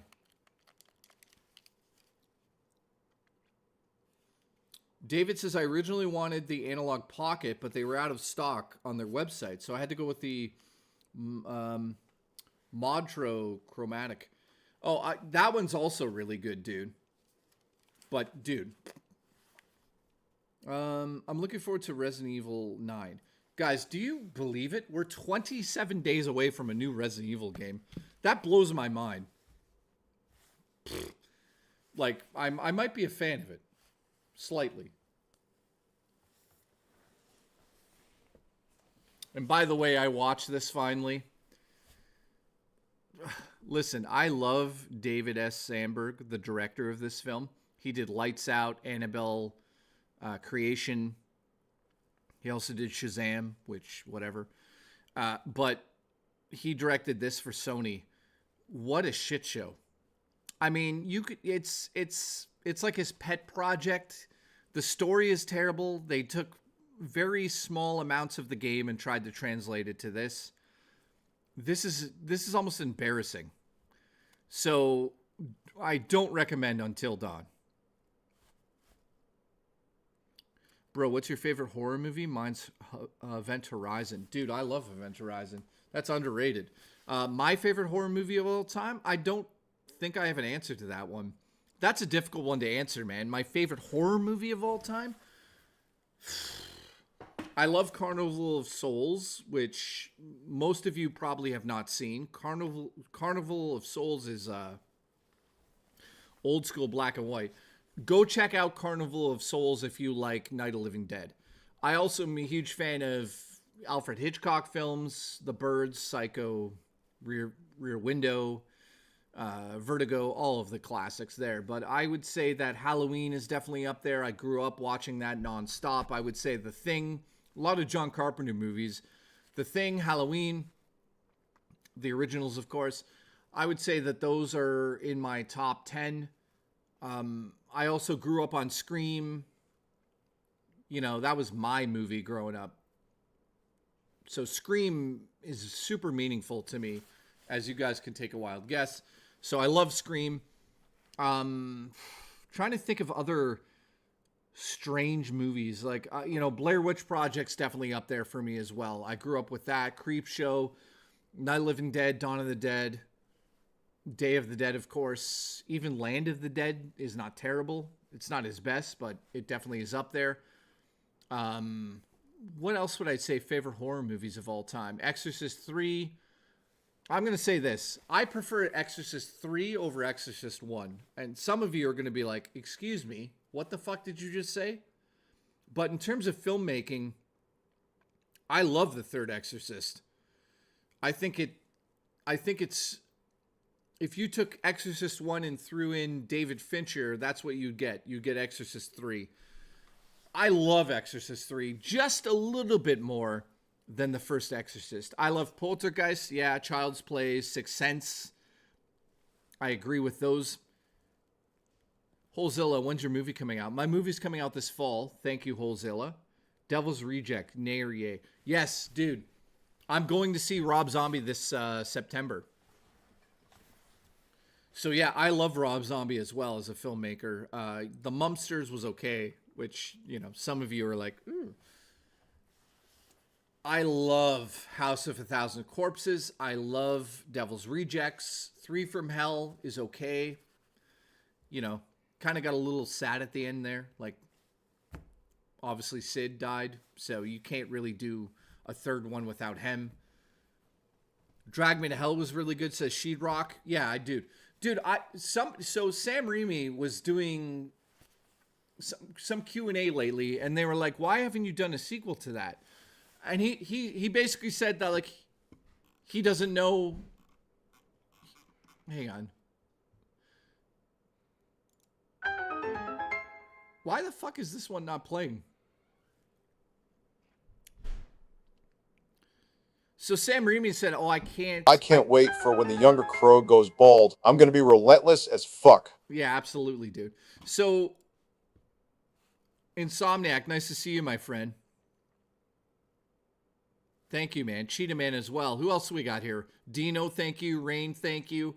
Demolition Daddy, Left Control Gaming. Bammers, thank you. Holezilla. Biff, of course. Drummer Cream, Lord Bacon, nice to see you, man. Appreciate you being here. Banshee, of course. Alice, who's disappeared from the Discord, so she's fired. You're fired! Yeah, of course, Stanley Kubrick, The Shining. I mean, The Shining is a quintessential horror film if you're into horror movies, right?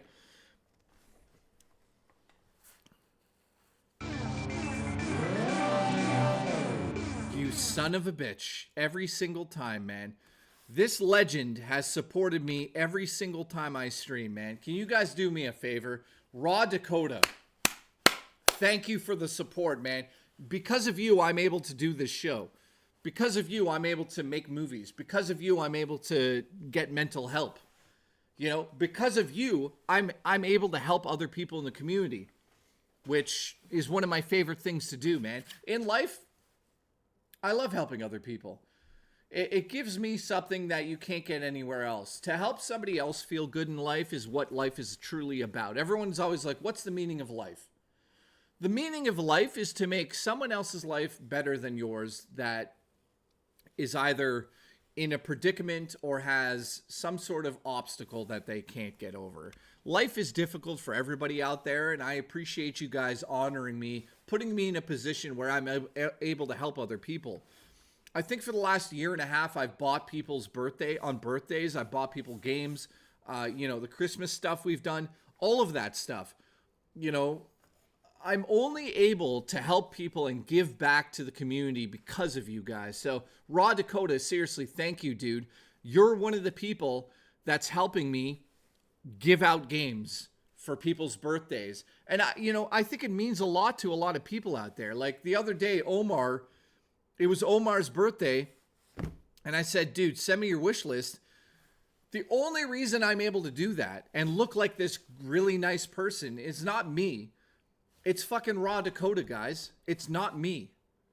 You guys are supporting me, yes, and I appreciate that, but that money is coming from people like Raw Dakota. So do me a favor, guys, and thank him, because this community would be less off if he didn't support it. So he needs to understand that as well. So thank you, Raw Dakota. Dude, appreciate it, man. You know, Omar, not to get personal here, but Omar went through a very difficult year. And I said, send me your list. So, yeah. We got him a copy of Resident Evil 9. So thank you, Raw Dakota, for helping that happen. German says, I'm a believer that the universe gives back when you're not a prick. Absolutely, man. Listen, I can definitely be a prick. Let's get that out of the way. I like trolling. I like making fun of people, but in lighthearted ways. But, dude, I can't believe I'm in a position, and especially at Raw Dakota's house, I'm in lots of positions. But I'm in a position to give back to you guys. So thank you, man.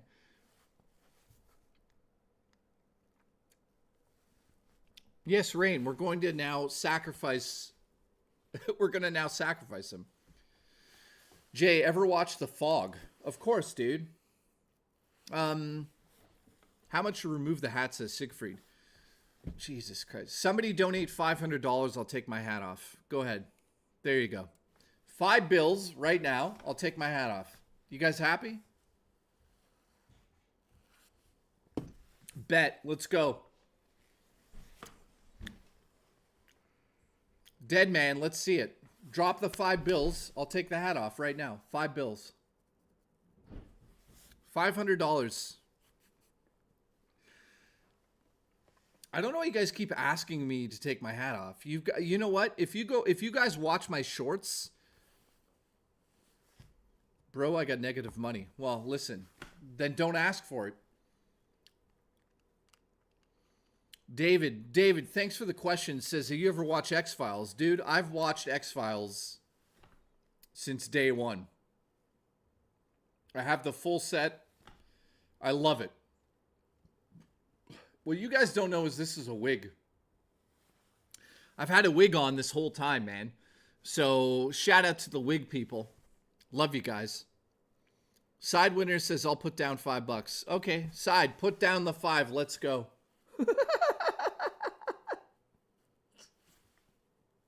Dude, I don't even know where my X-Files box set is right now. I have a stupid collection of horror movies. So if you guys want to ever talk about horror movies on the show, I've got way too many of them. So listen, I just want to talk about this for a second. I know a lot of you are gamers and you watch films and, you play in my community and stuff. Siegfried, how many copies of what? Siegfried, we're going to play. We're going to fucking play. Horror movies, yes. Raw Dakota. I'm gonna watch some horror movies with you. Shout out to Dino, by the way. I used to have long hair like that, but I donated to kids with cancer. Holy shit. I always said, somebody said, if you ever cut your hair, what are you going to do with it? I thought about giving it to kids with cancer, but fuck them kids. I'm going to sell it. It's probably worth 10 grand. I'm joking. Guys, I'm joking. It's worth 20 grand. Okay? Fuck them kids. Oh. All right. Cheetah Man, I have no idea. You can go ask him.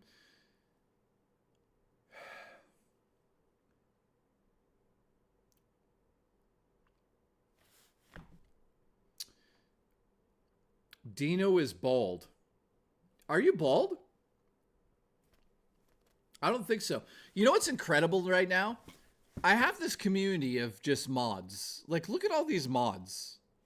Cody, what's up? I just saw Long Legs really good, along with Late Night with the Devil. Dude, I love Late Night with the Devil. David Manir, or whatever his name is, I can't say it right now. He's such a good actor, dude. I love that guy, David Dashamel. Holy shit.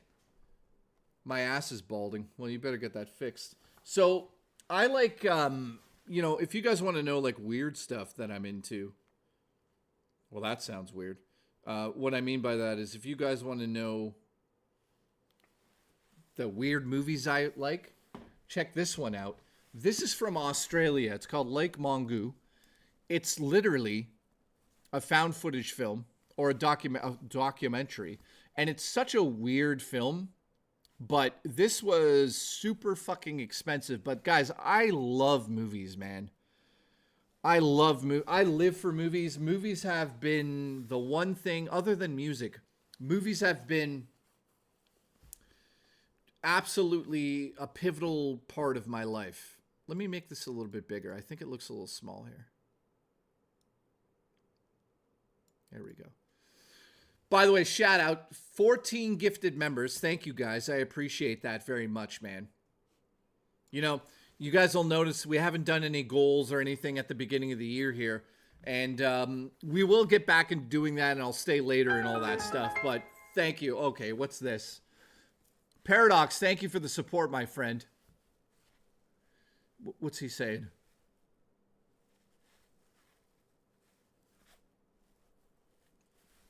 "4 hours into a hectic shift, been prepping on the fly, helping customers, free blowies in back, cleaning and trying to stay ahead. Hope your day's been good. I'll be here lurking, K." Paradox, thank you, man. Seriously, I appreciate you, dude. The fact that you still come around while you're at work and listen to me. I know that's a lot of people watch my show like a podcast, so I kind of understand that now. The one thing I've thought about doing, to be honest with you guys, is a podcast on the show here. I've thought about doing this like movie podcast on the show. I know that not all of you would listen to it, but I've always thought about just talking about movies I like and why I like them and behind the scenes, because I have so much knowledge about movies that I don't really talk about on the show, unfortunately, because, you know, it'd be boring for a lot of people. But I always thought, dude, I don't know why I just don't do a little podcast where I sit in front of the camera. I'll get some editor or AI edit. I'm kidding. I'll get an editor, edit it down, make them 45 minutes, and just talk about 3 movies, why I like them, why they're meaningful to me, why I think they're great, what I think about the directors, what I think about the actors, what I think about the effects, all of that stuff. There's so much about filmmaking that I love.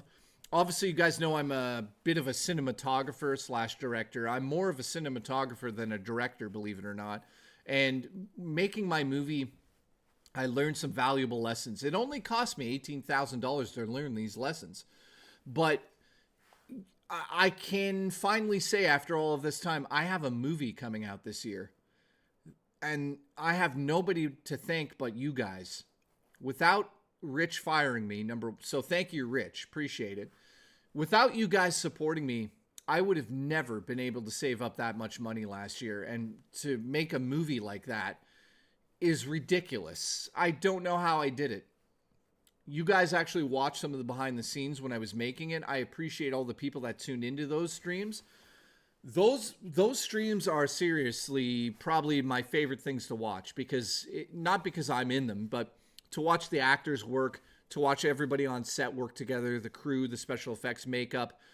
There's a lot of stuff you didn't see behind the scenes, including a lot of blood, which... Yeah, I can't believe we did some special effects. There's one shot in the movie that cost $1,000. It lasts 8 seconds on screen. It cost $1,000. That's how much I wanted in the movie. It's a practical effect and partly digital. When you see the movie, you'll know the scene, because obviously we can't do what we did. But holy shit, man. I spent, I almost said it out loud. I can't say it out loud, but I spent $400 on creating... You know, I'll give you guys one hint. Here's one hint. I spent $400 on... Thank you, dude. Cosmic Productions, you son of a bitch. You got us up to 15. Thank you, guys. Appreciate you, man. So, I'm going to just tell you guys this, and I'm going to leave it vague, but I spent $400 on a female organ. That's all I'll say. I spent $400 on a female prosthetic organ. So good luck having that. And no, it's not a pussy.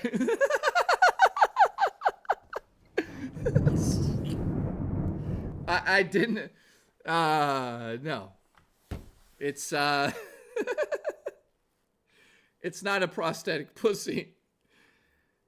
Oh, God damn it. I can't wait for you guys to see the movie. Some of you are going to be like, Jay's got a mental issue. Jay's mentally disturbed. Will I check out the Grammys, says Mardizzle. Where the hell have you been, Mardizzle? No, I will not. I could give two shits about getting rewards for making music or films. You know, I'm not making movie or music to get into that stuff. You know, is it my dream to win an Oscar one day? Kind of, just to be on the stage. But, like, I don't think I need any recognition for making films. The only thing I would like out of my filmmaking career would be for people to say, I watched it. That's it. I mean, if you like it, that's great. If you don't like it, that's great. I think that I would just like people to talk about my stuff in a meaningful way. So... when my short comes out, my short film happens to be 30 minutes. Don't even ask me how that happened. But I just hope you guys talk about it to a degree, you know? Because there's layers. We tried to put a couple of layers into it. It's not like super layered, but there's nods to other horror movies. There's homages. There's names. Here, I'll show you one. I'll show you a prop right now, and maybe you guys can figure this out. So this is an actual prop from the movie. And this is hanging inside the house. So, yeah. That's the name of the family, last name. If you are a horror movie buff, then you get that right away. Does anyone know where that's from?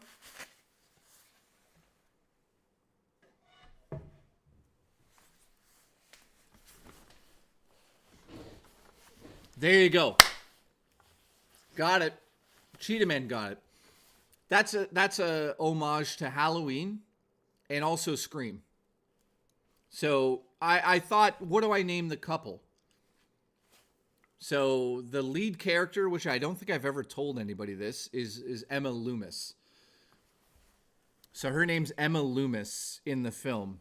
And she's named after Dr. Loomis and Billy Loomis. You know, but she's also named after, it's an homage to an actor named Loomis as well. But it's, you know, I can't wait for you guys to see it. I'm nervous, to be honest, because I don't know what you guys expect from this movie. It's not what you guys think. I think you think I made some sort of like horror movie about ghosts, but not really. You son of a bitch. You son of a bitch. Sidewinders with the $5 says take your hat off. So what do you guys think the movie is? Like, what type of movie do you think it is? I'm curious what you guys think.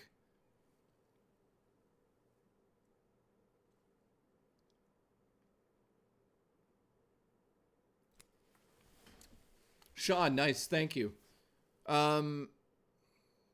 It's a psychological horror. Oh. Yeah, it is. Cute Muffin. How did you know that, Cute Muffin? Listen, happy 2 years, Jasus, from Living L393ND. Listen, living legend, I love you. Paul. Appreciate you, buddy. Passion of the Christ sequel. Yeah, so my movie. Okay, I'm gonna read something to you guys, and I've never read this out loud. And I've never given a description of this. So here we go. You guys are about to hear what the movie's actually about. And I've not told anybody this. I will tell you two things. The movie takes place in the 90s, and it also takes place in current present day. So it takes place in two different time periods. So I'm going to read this and then leave it at that. So you guys have never heard this yet. The movie's a 30-minute story that dives into family violence, domestic abuse, and deeply I don't know if I should read this out.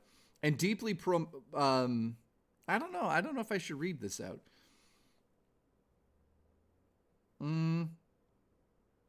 I'll say this. The film wrestles with faith and religion, the idea of soulmates, and the uncomfortable question of whether or not love can exist among side cruelty.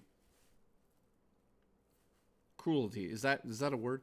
Or if evil sometimes wears familiar faces. There you go.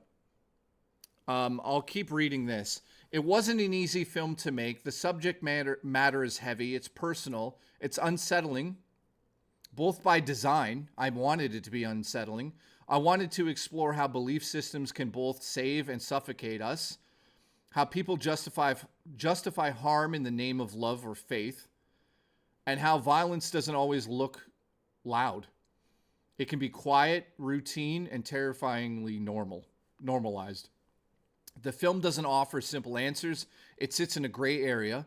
It asks the viewer to feel uncomfortable. It asks them to reflect and asks them to recognize patterns that often go unspoken. I made this film because stories like this exist everywhere. Even if you don't want to see them. Sorry, I'm dyslexic. It's releasing this year, and I'm proud to finally show it off to you guys. So there you go. So that's what the movie's about. Now, I don't think anyone's really ever heard me say that out loud. So there you go. It's not a cup of tea. It's not something you guys can enjoy. It's not an enjoyable film. I'll be honest with you. It's really a horror movie. It's a horror movie, but not in the sense of guts exploding. It's a horror movie in the sense that it's realistic violence. So, I mean, I can't wait for you guys to see it, but it's not like spooky ghosts. You know what I mean? It's I think some people are going to be like, "Whoa, okay." It's not a time travel movie. It takes place in the 90s, then it jumps ahead. But I mean, I hope somebody enjoys it in a way. But I mean, I'll be honest with you guys. Some movies are made to not be enjoyable. They're to make you question things. So I definitely made a movie that's going to raise questions. Most of which, why is Jay so fucked in the head? Raw Dakota, what?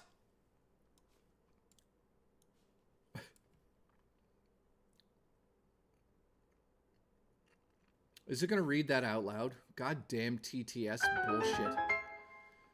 Come on.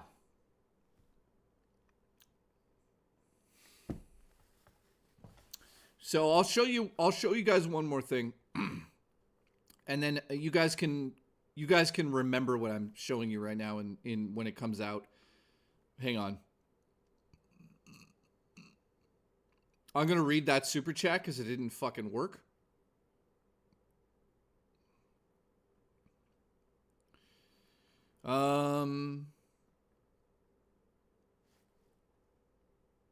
So I told you the movie has religious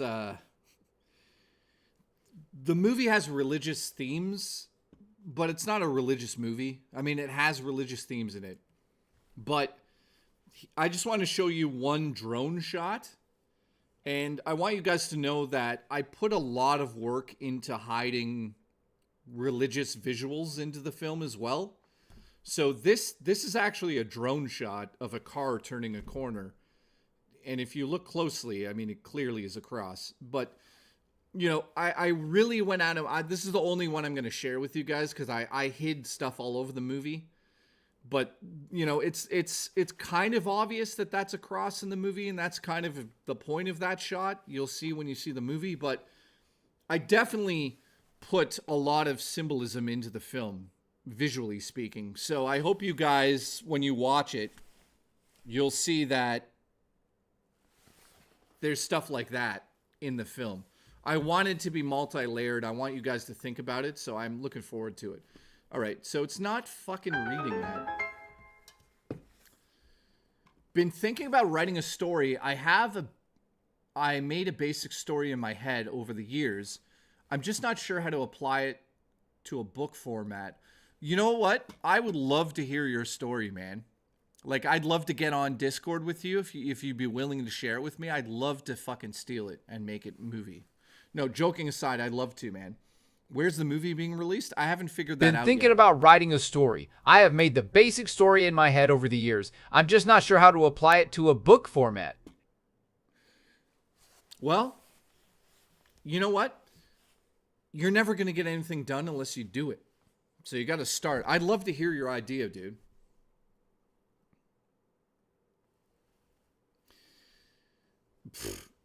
Yeah, the movie's not shot in portrait. It's a Smash Brothers logo. It kind of looks like that. So yeah, that is the film, and I hope you guys enjoy it when it comes out. I'll show you another still. This was from the color grade session, just to see if we wanted the color to look this way. So that is one of the main actors. I mean, it looks like a movie. I mean, I can't wait to show you more of this, but we had an absolute blast shooting the movie.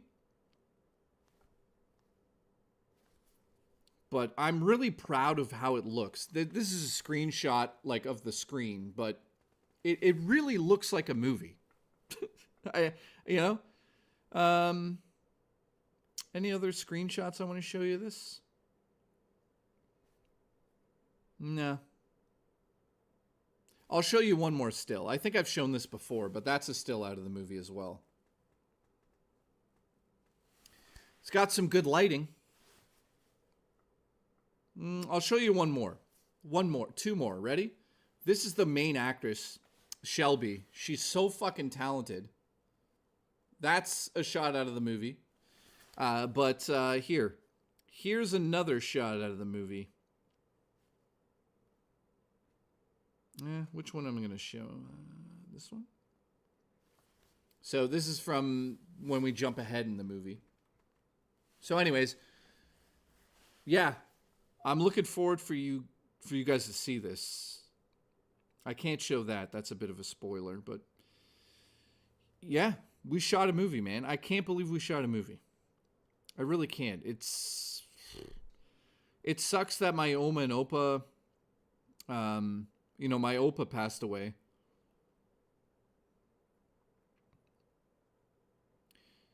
Dude, I also want to tell you guys, I think we nailed the period piece. Like, this is supposed to be set in the early 90s. So here's a behind the scenes shot I've never shown anybody really, but it's a little blown out because of the light. Hang on. So that's Shelby on set, me directing her. That dress is pretty famous now. If you guys see the movie, you'll know afterwards. But, dude, I can't wait to show you. We made a movie, and it cost $18,000.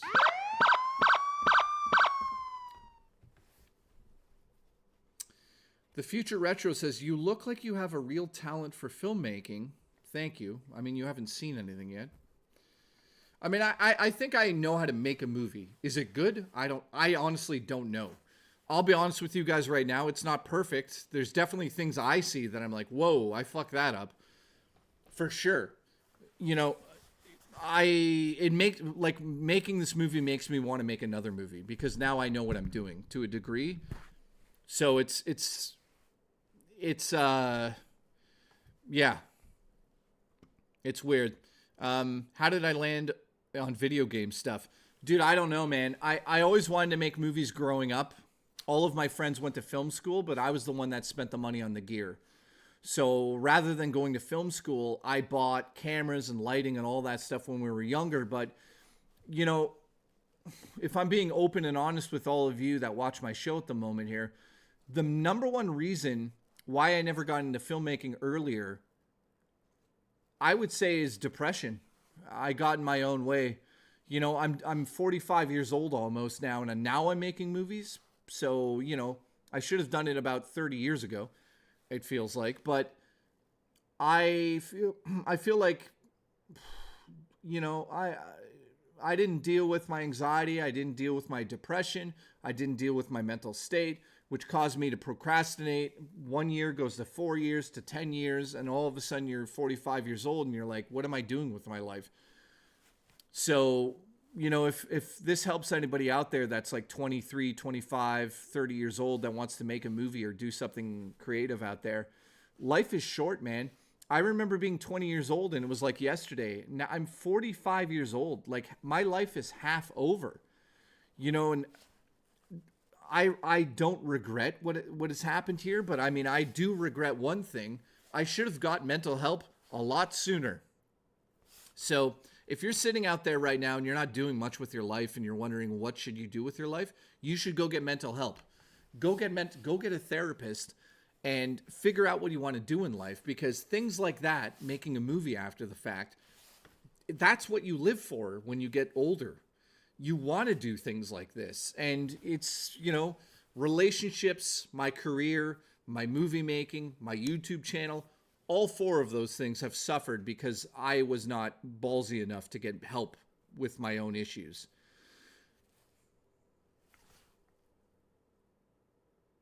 So, keeping it real, you got to go out there and do it.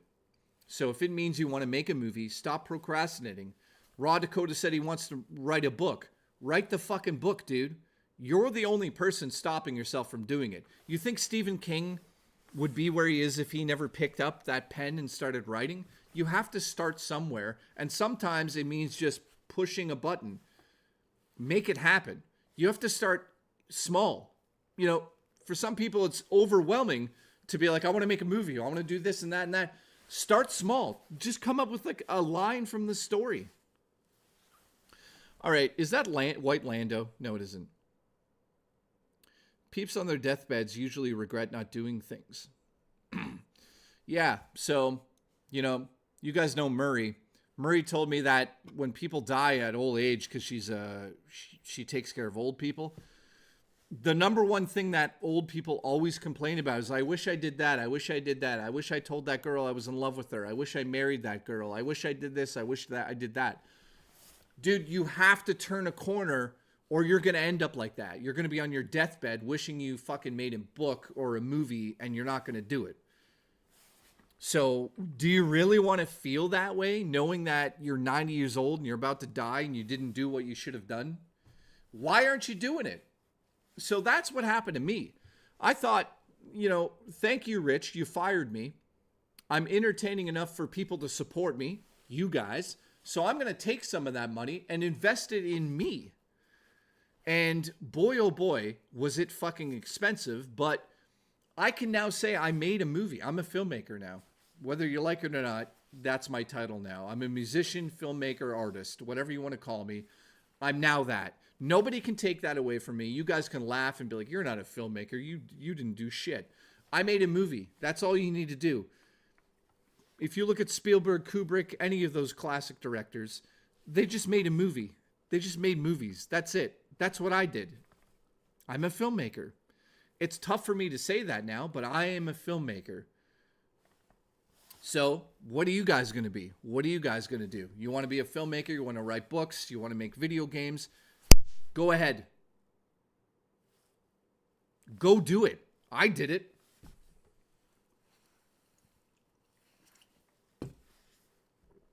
What is your biggest... Siegfried said, what's your biggest regret in life, Jay? Something that we can all learn from.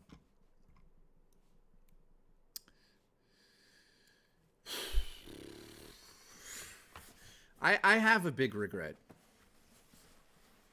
I've never said this out loud on the stream. My biggest regret is not handling my depression and my anxiety disorder, which caused me to lose a woman, a relationship that I was fearful of. Like the nicest, most attractive, sweetest woman I've ever met in my life. I completely threw it away because of depression, anxiety. Gone.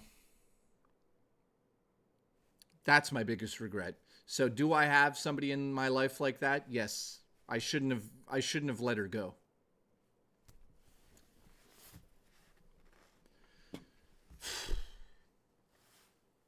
I shouldn't have.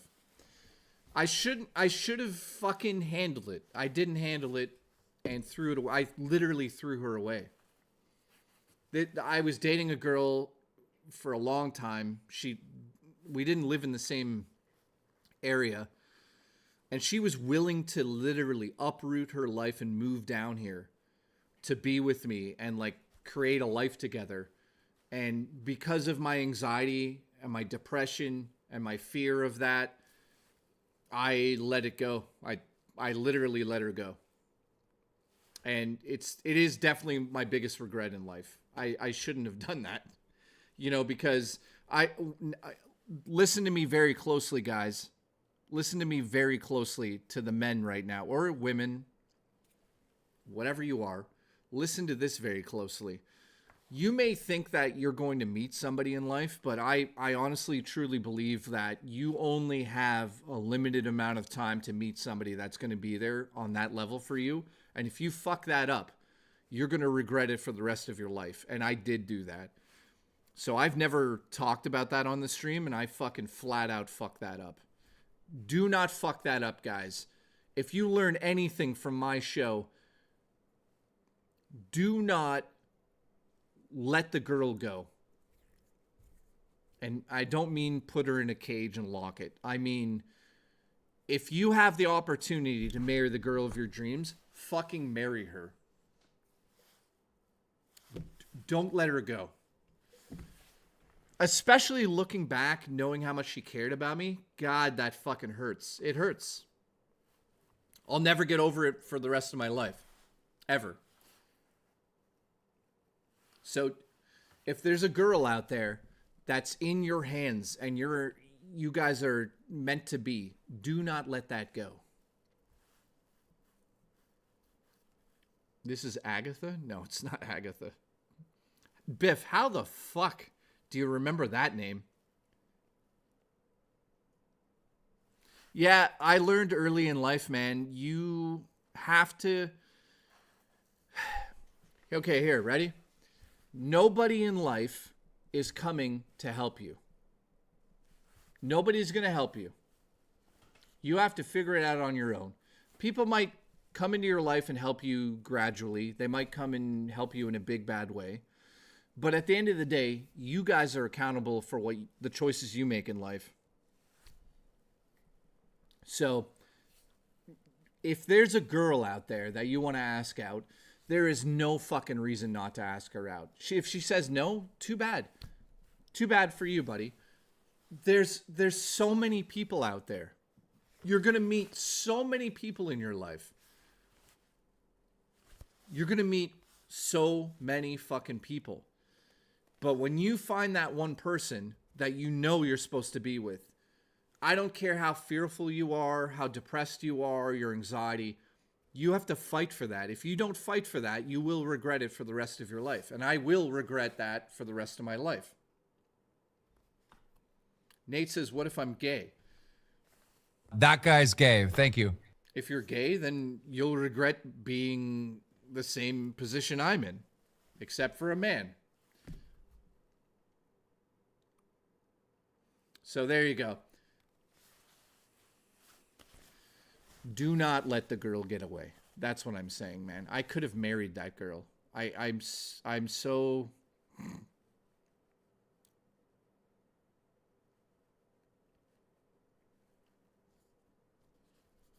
Vol, what are you emailing me? Congrats, we're all now depressed. No, dude, I'm not like... Listen, I have absolutely no issue meeting people. To be honest with you guys, and this is going to be fucking crazy to hear, the last thing I want to do right now is be in a relationship. The last thing I want to do right now is be in a relationship. I don't need somebody. I never needed anybody. I felt like I did, but I never needed anybody. And that's something you need to learn early in life too. You don't need the girl of your dreams. You need yourself. You need to love yourself and be confident enough in yourself. And then you need to be able to bring something that's worth it to somebody else, and they need to do the same thing to you. Relationships, by the way, are not 50-50. Sometimes they're 90 and 10. Sometimes they're 40-60. Sometimes they're 25-75. Guys, do not believe the fucking theory that relationships are supposed to be 50-50. That's horseshit. Relationships are literally constant work and 100% communication daily. If you can't do those two things, don't even fucking attempt to be in a relationship. Fucking pointless.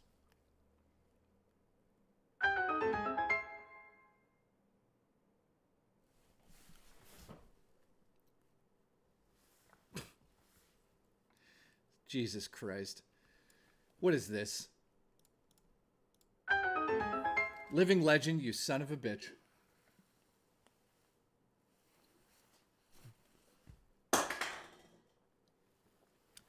Says, what if I think I'm supposed to be with Review Tech USA? Should I go for it, Jay? I need the keyloggers in my life. Jesus Christ.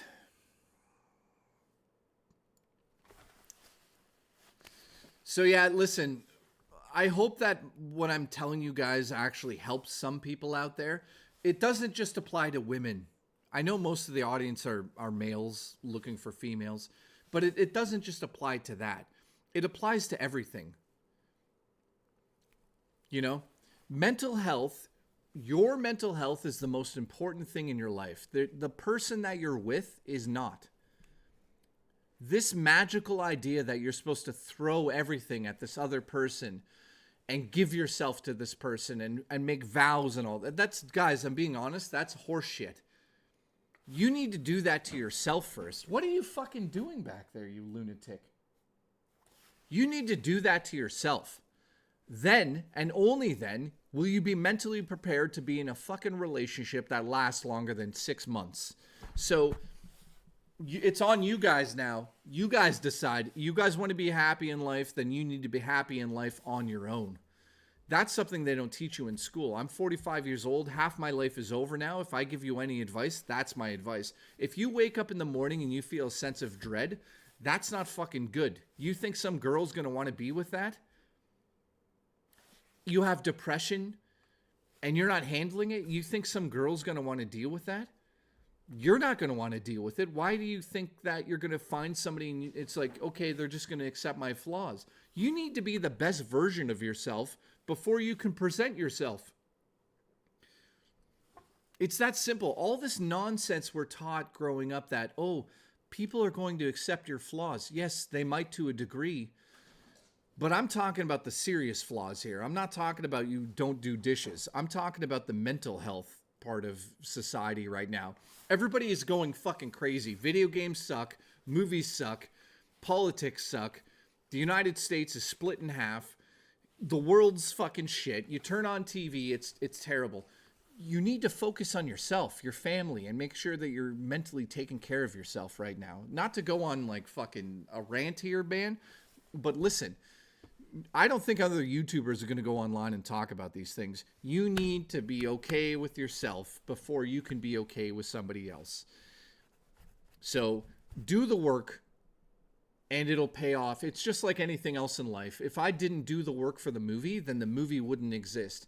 If I didn't do the work on myself, then the marriage in my future, hopefully, would not exist. You have to understand that. That's the tough part. A relationship is tough because people are constantly changing from one moment to another. You have to hold on to that partner and communicate how you're changing. If you do not communicate with your partner, you're going to change in a road, or go down a path, I should say, that person's not going to be able to follow. And if you're not communicating with that person, then you're going to go on separate roads, and that's how divorce happens. That's how people cheat. That's how people don't feel like they're wanted in a relationship. So guess what? Here's what you do. You start to communicate properly. And if you don't know who you are, you can't communicate who you are to somebody else. That's what I've learned in life. So I hope you guys, again, have learned something tonight out of what I've said. If somebody just takes this tonight and says, okay, that's good advice. Dude, like I said to Raw Dakota, go make your fucking book. Who's stopping you? Nobody but you, buddy. So when you say, I didn't do it, I didn't work on my book, that's on you. Like, not to call him out right now. Not to call him out right now. But Bammers, every single time we're in the Discord, he's, I want to stream. I'm going to stream tonight. I'm going to stream tomorrow. I'm going to stream the next day. Bammers every day. Dude, you are the only person stopping you from doing that. And you know what you're doing by telling yourself that I'm going to do something, but then you procrastinate and not doing it? You're causing a cycle of failure. That's something else I've learned recently from therapy, guys. Listen to this. If you wake up every morning and say, I'm chasing this dream, but you're not doing anything about it, you're creating a failure cycle. You're essentially making yourself fail. You know you're not going to do it, but you kick your own ass. Listen, it's okay to not be okay. That's another thing I'll throw in here. Some of you out there, listen, need to hear this. It's okay to be depressed. It's okay to be sad. It's okay. Society says that we need to be perfect all the time. We need to feel good, and we need to share emotions with each other, and we need to be open and all that nonsense. It's all fucking bullshit, guys. You need to be okay in your own mind. And sometimes the reason I took 3 weeks off in January is because I was not mentally okay anymore. I was losing it. I lost it a little bit, to be honest with you guys. And when you lose it, then you really are in deep shit. That's when you turn to drugs, alcohol, other addictions. You know, I kind of got addicted at looking at photos of Booch's feet. Juchi. Boochie. So don't fall down that road. Listen, I'm going to say something else that I've always thought. Every time I pass by, listen, Sour Balls, thank you. Sour Balls has gifted a membership. Thank you, buddy. I appreciate you. Listen, I know I'm going on a rant about like all this nonsense, but listen to this for a second. You know, I live in a small town with a lot of homeless people, and those homeless people have mental issues, and they're addicted to drugs. They're breaking into cars so they can pay for drugs. You know what I have for them? Not hatred. I don't look at them and wish that they weren't on the streets. Like, I don't wish that they were, let me rephrase that. I don't look at them and wish that they were on other streets, I should say, that are not in my town. I have something called empathy for them because, you know, drugs, if you go up to any of those homeless people, it all goes back to one thing. They were unable to deal with their own emotions. So they turned to gambling, drugs, alcohol. They ruined their lives, and they're fucking homeless now. Do you think anybody wants to just be homeless? No. People have issues, and those issues, if you don't take care of them, can lead to those things. And I have empathy for those people. You know, when I see a woman on the street that looks like my mom, and she's literally living in a tent, dude, how are we humans? Like, how can we not help that person? But remember, and I'm saying this and it's brutal, you can only help them so far. You can lead a horse to water, can't force them to drink. If that person wants to get fixed, they need to do it. You can't take responsibility for everybody, okay? You can help people, but again, this goes back to you. You need to help yourself. I don't know why I turned into Dr. Phil tonight, but I feel like I need to shut the fuck up about it now. So I'm sorry I went on that rant. So Bammers, there you go. Listen, I call people out the way I see it. I called Bammers out on the Discord the last couple of weeks. Maybe I was a little too hard on him because he does have family stuff going on. But, dude, you were saying it beforehand, dude. If you want to fucking be a streamer, be a fucking streamer. The second you hit that button, you go live, you're a streamer. You don't need anybody to come along and justify that. I'm a fucking filmmaker now. I'm a filmmaker. That's it. You be what you want to be.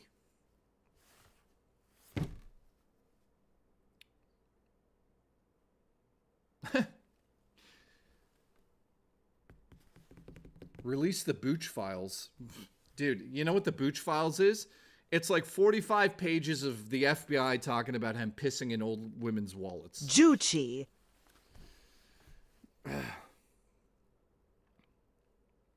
Yeah, Lando, exactly. Bammers, listen.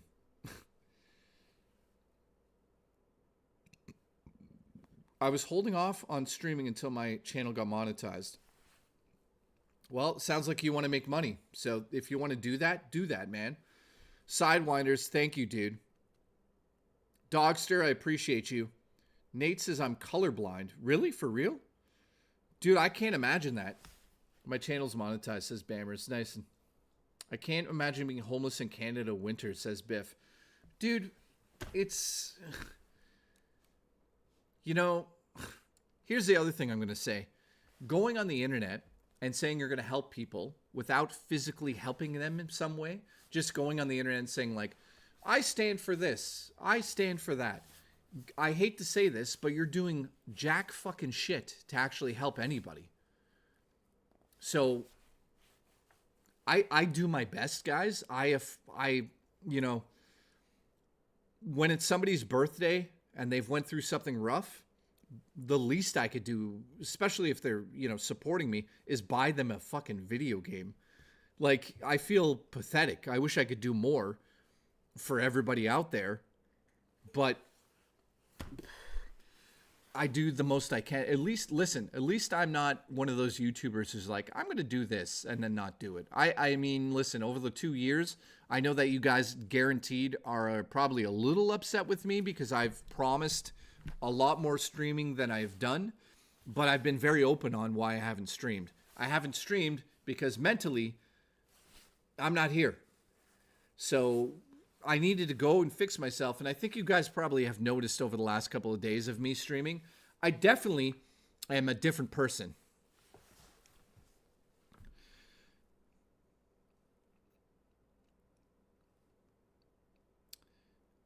Yeah, so listen, the other thing I want to say on that note is I appreciate the fact that you guys have been so patient with me. You know, listen, I'm being completely transparent with you guys. I don't know if it's just January or what it is. You know, taking 3 months off in January was not a great idea, but it had to happen. You got to take care of yourself because no one's going to do it for you. Did it definitely hurt me financially? Abso-fucking-lutely. But I tried streaming a few years ago, but honestly it wasn't for me. Call it ADHD, but I got bored of it real quick, lol. Might return to it. Well, you say might return to it, right? You might. You don't have to, though.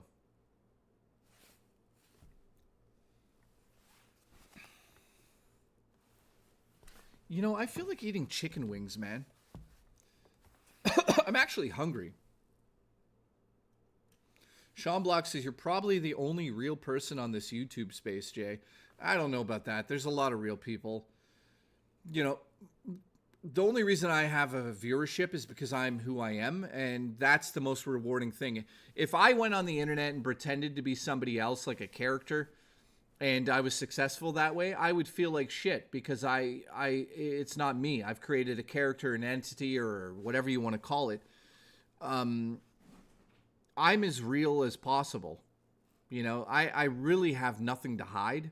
I don't have some secret fucking agenda.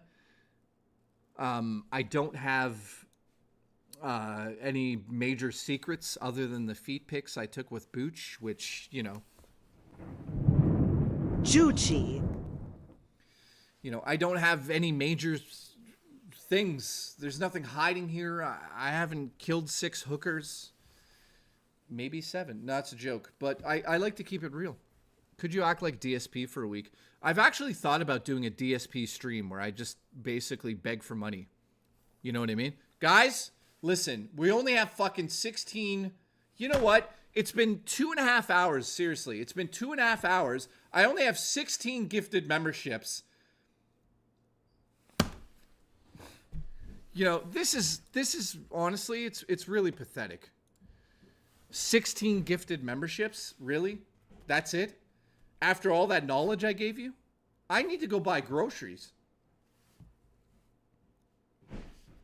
I have no groceries, and I have 16 gifted memberships. You are a real Mamcha. Love you, Jay. Talk like DSP. Mamcha. No. Pew. Jay's pussy. Joking aside, I appreciate you guys. Who's texting me?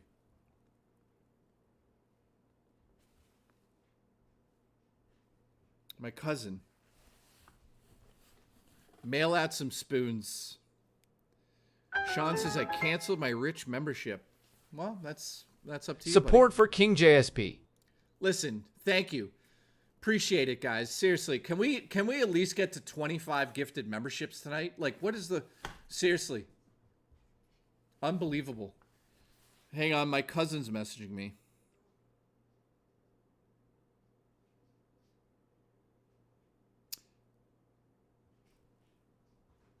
Wait a minute.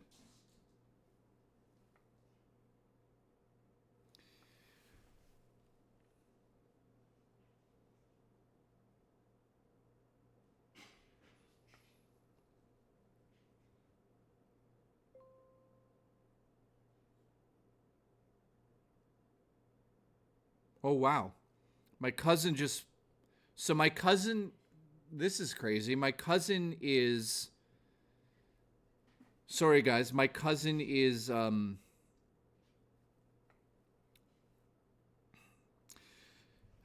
my cousin is a children's author. And she said, I wanted to show you something. She dedicated the book to me partially, and I'm reading it for the first time. She said... To all the cousins I grew up with, you're all part of the happiness childhood memories and the memories that we continue to make. Whether we played together as kids or I was your first babysitter, whether we hung out every other weekend or only saw each other on special occasions, or if we're still in touch or drifted apart, I'm grateful we're family. She says, I couldn't name everybody, but this is hugely for you.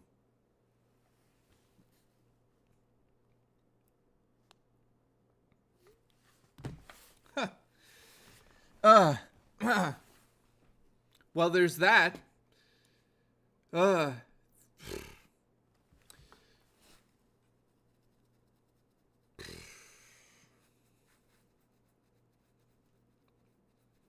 That's fucked up.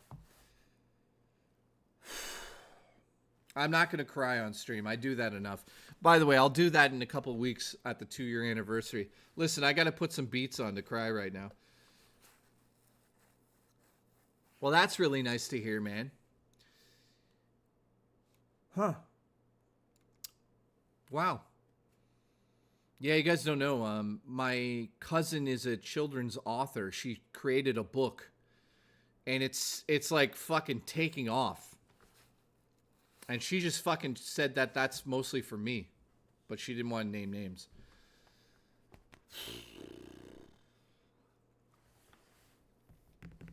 I'm not going to share her books on stream here. Unless I get permission from her, to be honest.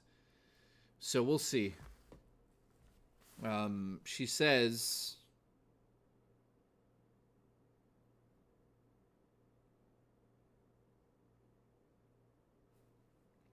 I love you, and since you came into my life, you're one of my absolute, you're the absolute coolest cousin. Thanks for always helping me when I needed it.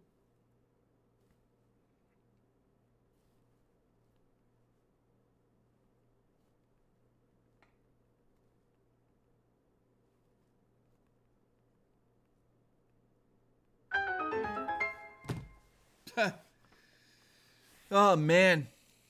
All right. I have said a million times and will say it a million more.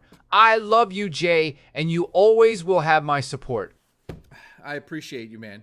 Dogster is a fucking legend. Thank you, dude.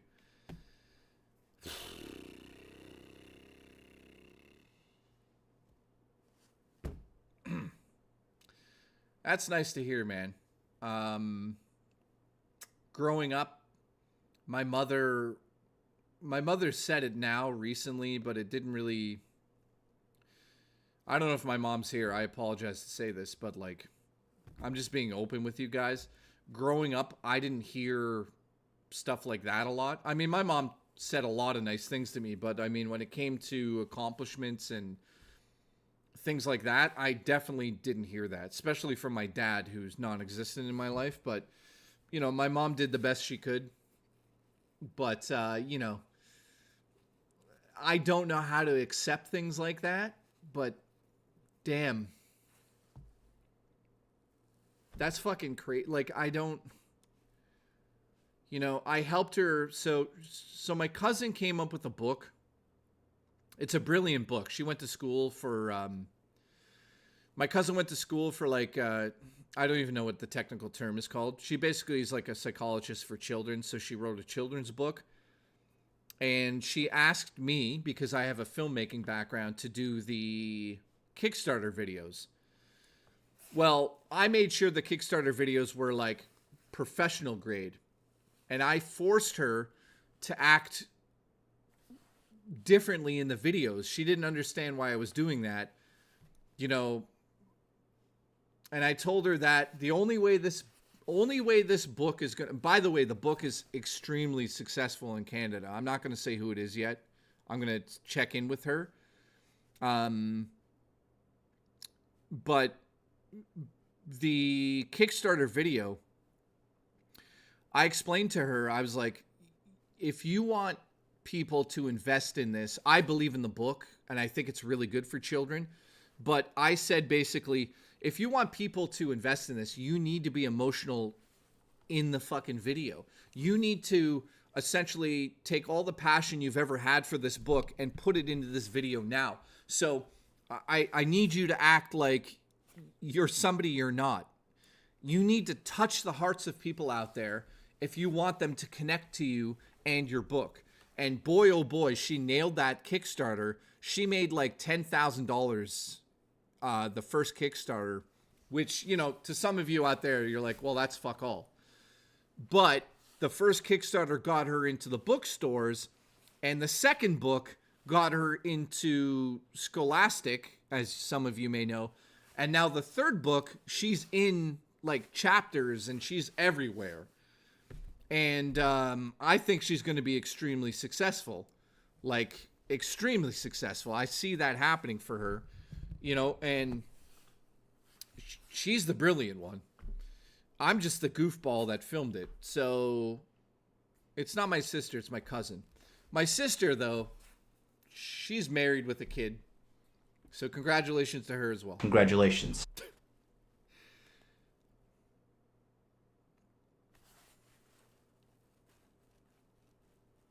No, it's okay.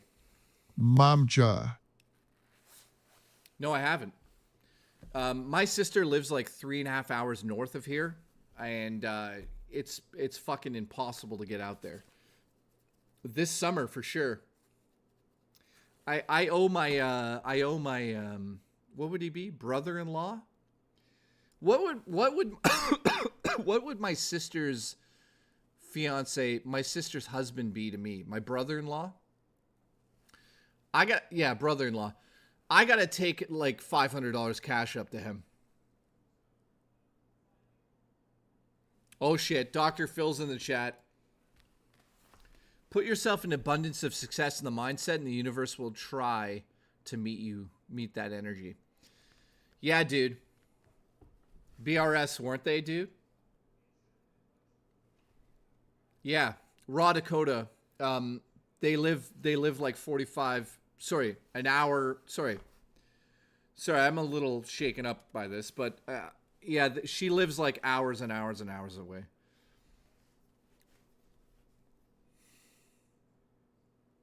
So listen, guys.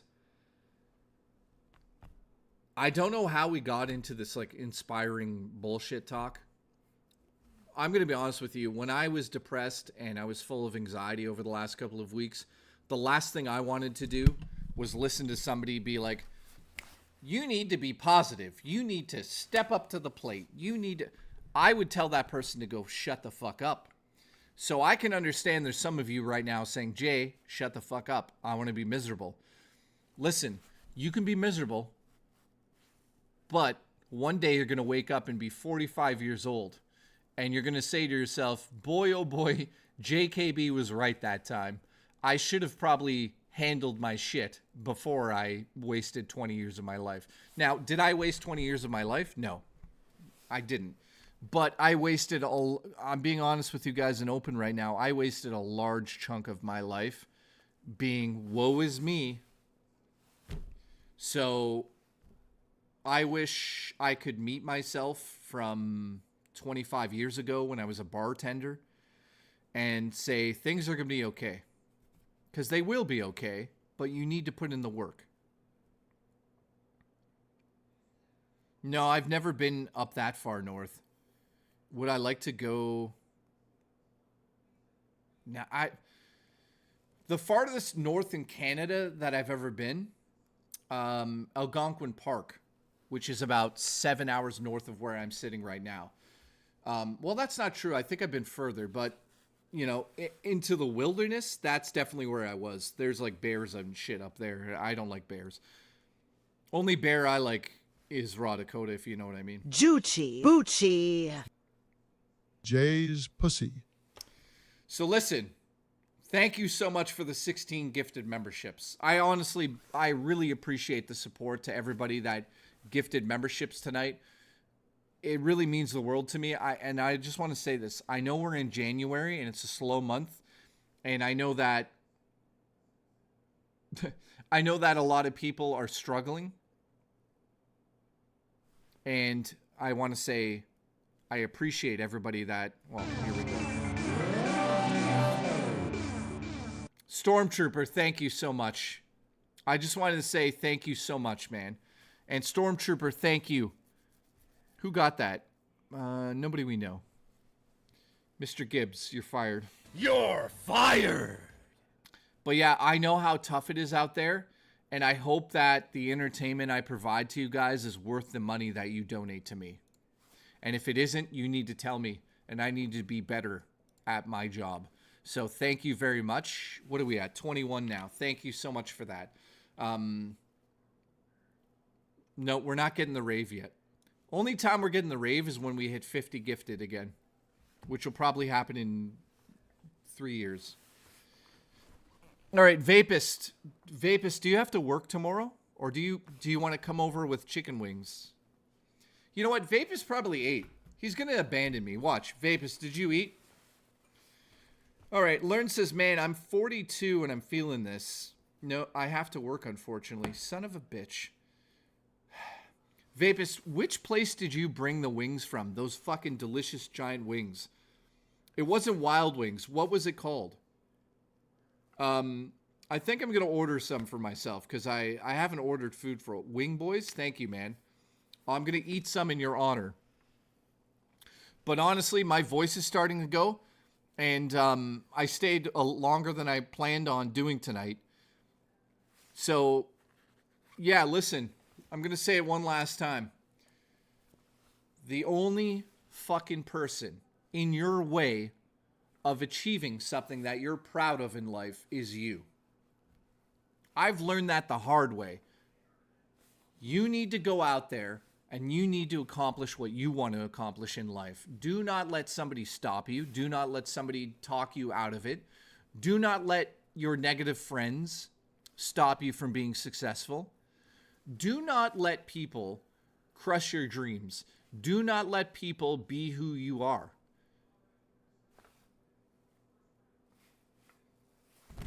Don't do it. Enjoy what you enjoy. That's what's important.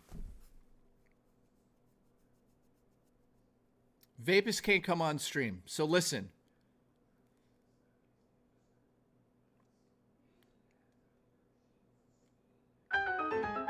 Umber, that's a good point. Thank you.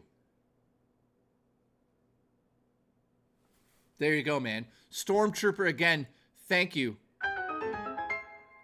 Dogster, that's true. So, I don't know. It's not going to play these, so I'll just read them. Drummer Cream says, I pivoted my outlook in life. I pivoted my outlook in life in the last 2 years. Sorry, I'm losing my voice. It's difficult to start, but it's worth it. Abso-fucking-lutely, dude. Stormtrooper, congratulations on that. Congratulations. Seriously. Dogster says, I start a gratitude journal. It truly helps. You know, I'm going to close out the stream by saying this. When you wake up tomorrow, as cheesy as this sounds, and I know that somebody's going to say... that guy's gay. Thank you. You're hired. But listen, when you wake up tomorrow, I want you guys to think of 5 things you're grateful for. That's it. 5 things you're grateful for in life. And you need to tell yourself that. Family, your pets, a roof over your head, food in the fridge. What are you grateful for? Tell yourself you're grateful. Start your day out on a positive note and you'll have a good day. That's all you need to do. That's it. Don't wake up and go, I got to go to work. It fucking sucks. The weather's terrible. This is shit. This is that. Dude, just be happy you're alive. Be grateful. That's it. There's some people that have to walk 14 miles for a fucking cup of water in life. Meanwhile, I'm on a $7,000 computer or whatever it is with 3 fucking screens. Is this necessary? No. Do I feel guilty? No. I created this for me. You can create this for you. You do whatever you want. Don't let people stop you. You know, get to a point that you can go and help those people that have to walk fucking 14 miles for a cup of water. If that's what you want to do. Do whatever you want. I'm not telling you to go help people. I'm telling you to help yourself. Start there, then move forward. I love all of you. I'll be back tomorrow for my minimum 2 hours. I'm doing it. Every single fucking day of the year. No, wait. Let me take that back. Every single day of February except the 18th when I go see 9 Inch Nails and lose my hearing. I'm going to be streaming. So I hope you guys enjoyed today's nonsense stream. I feel like you guys just got an earful, but I appreciate you all. Seriously, thank you.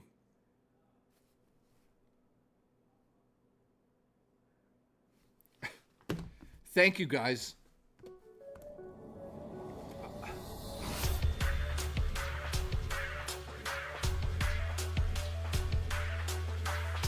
Thank you for the 21. We almost got to 25. You know who I blame for that? Ready? I'll push a button. You'll find out. Bucci. Jucci. Unbelievable.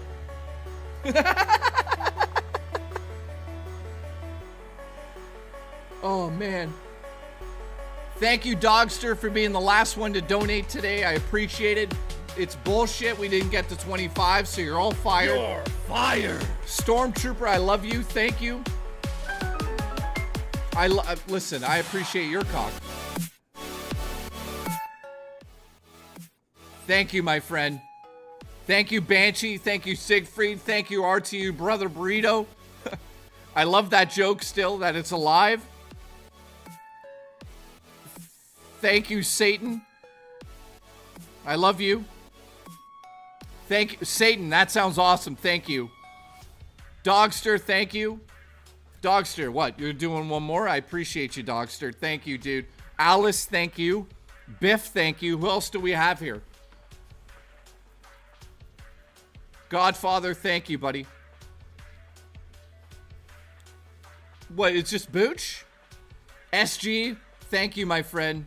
Dogster, thank you, man. KSM, thank you. I'll see you guys tomorrow. Drummer Cream, thank you. Portable Ham Sandwich, thank you. Steve, thank you. Living Legend, also known as Checkmate, thank you. Evan, seriously, thank you, dude. Siegfried, I love you, buddy. Volation Entertainment, thank you, dude. Chris, thank you. Glamorous Frog, thank you. Butler, thank you. Cute Muffin, thank you. Spookster Vibes, thank you. Did I get everybody? I think that's everybody. Biff, thank you. Love you guys, seriously. Have a good night. Go on my Discord, play some games. I will see you guys tomorrow.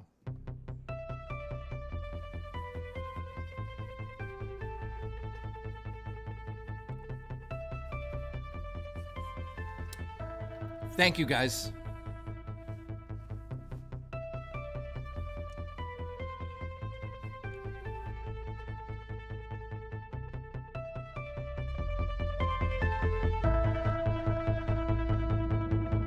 Jay's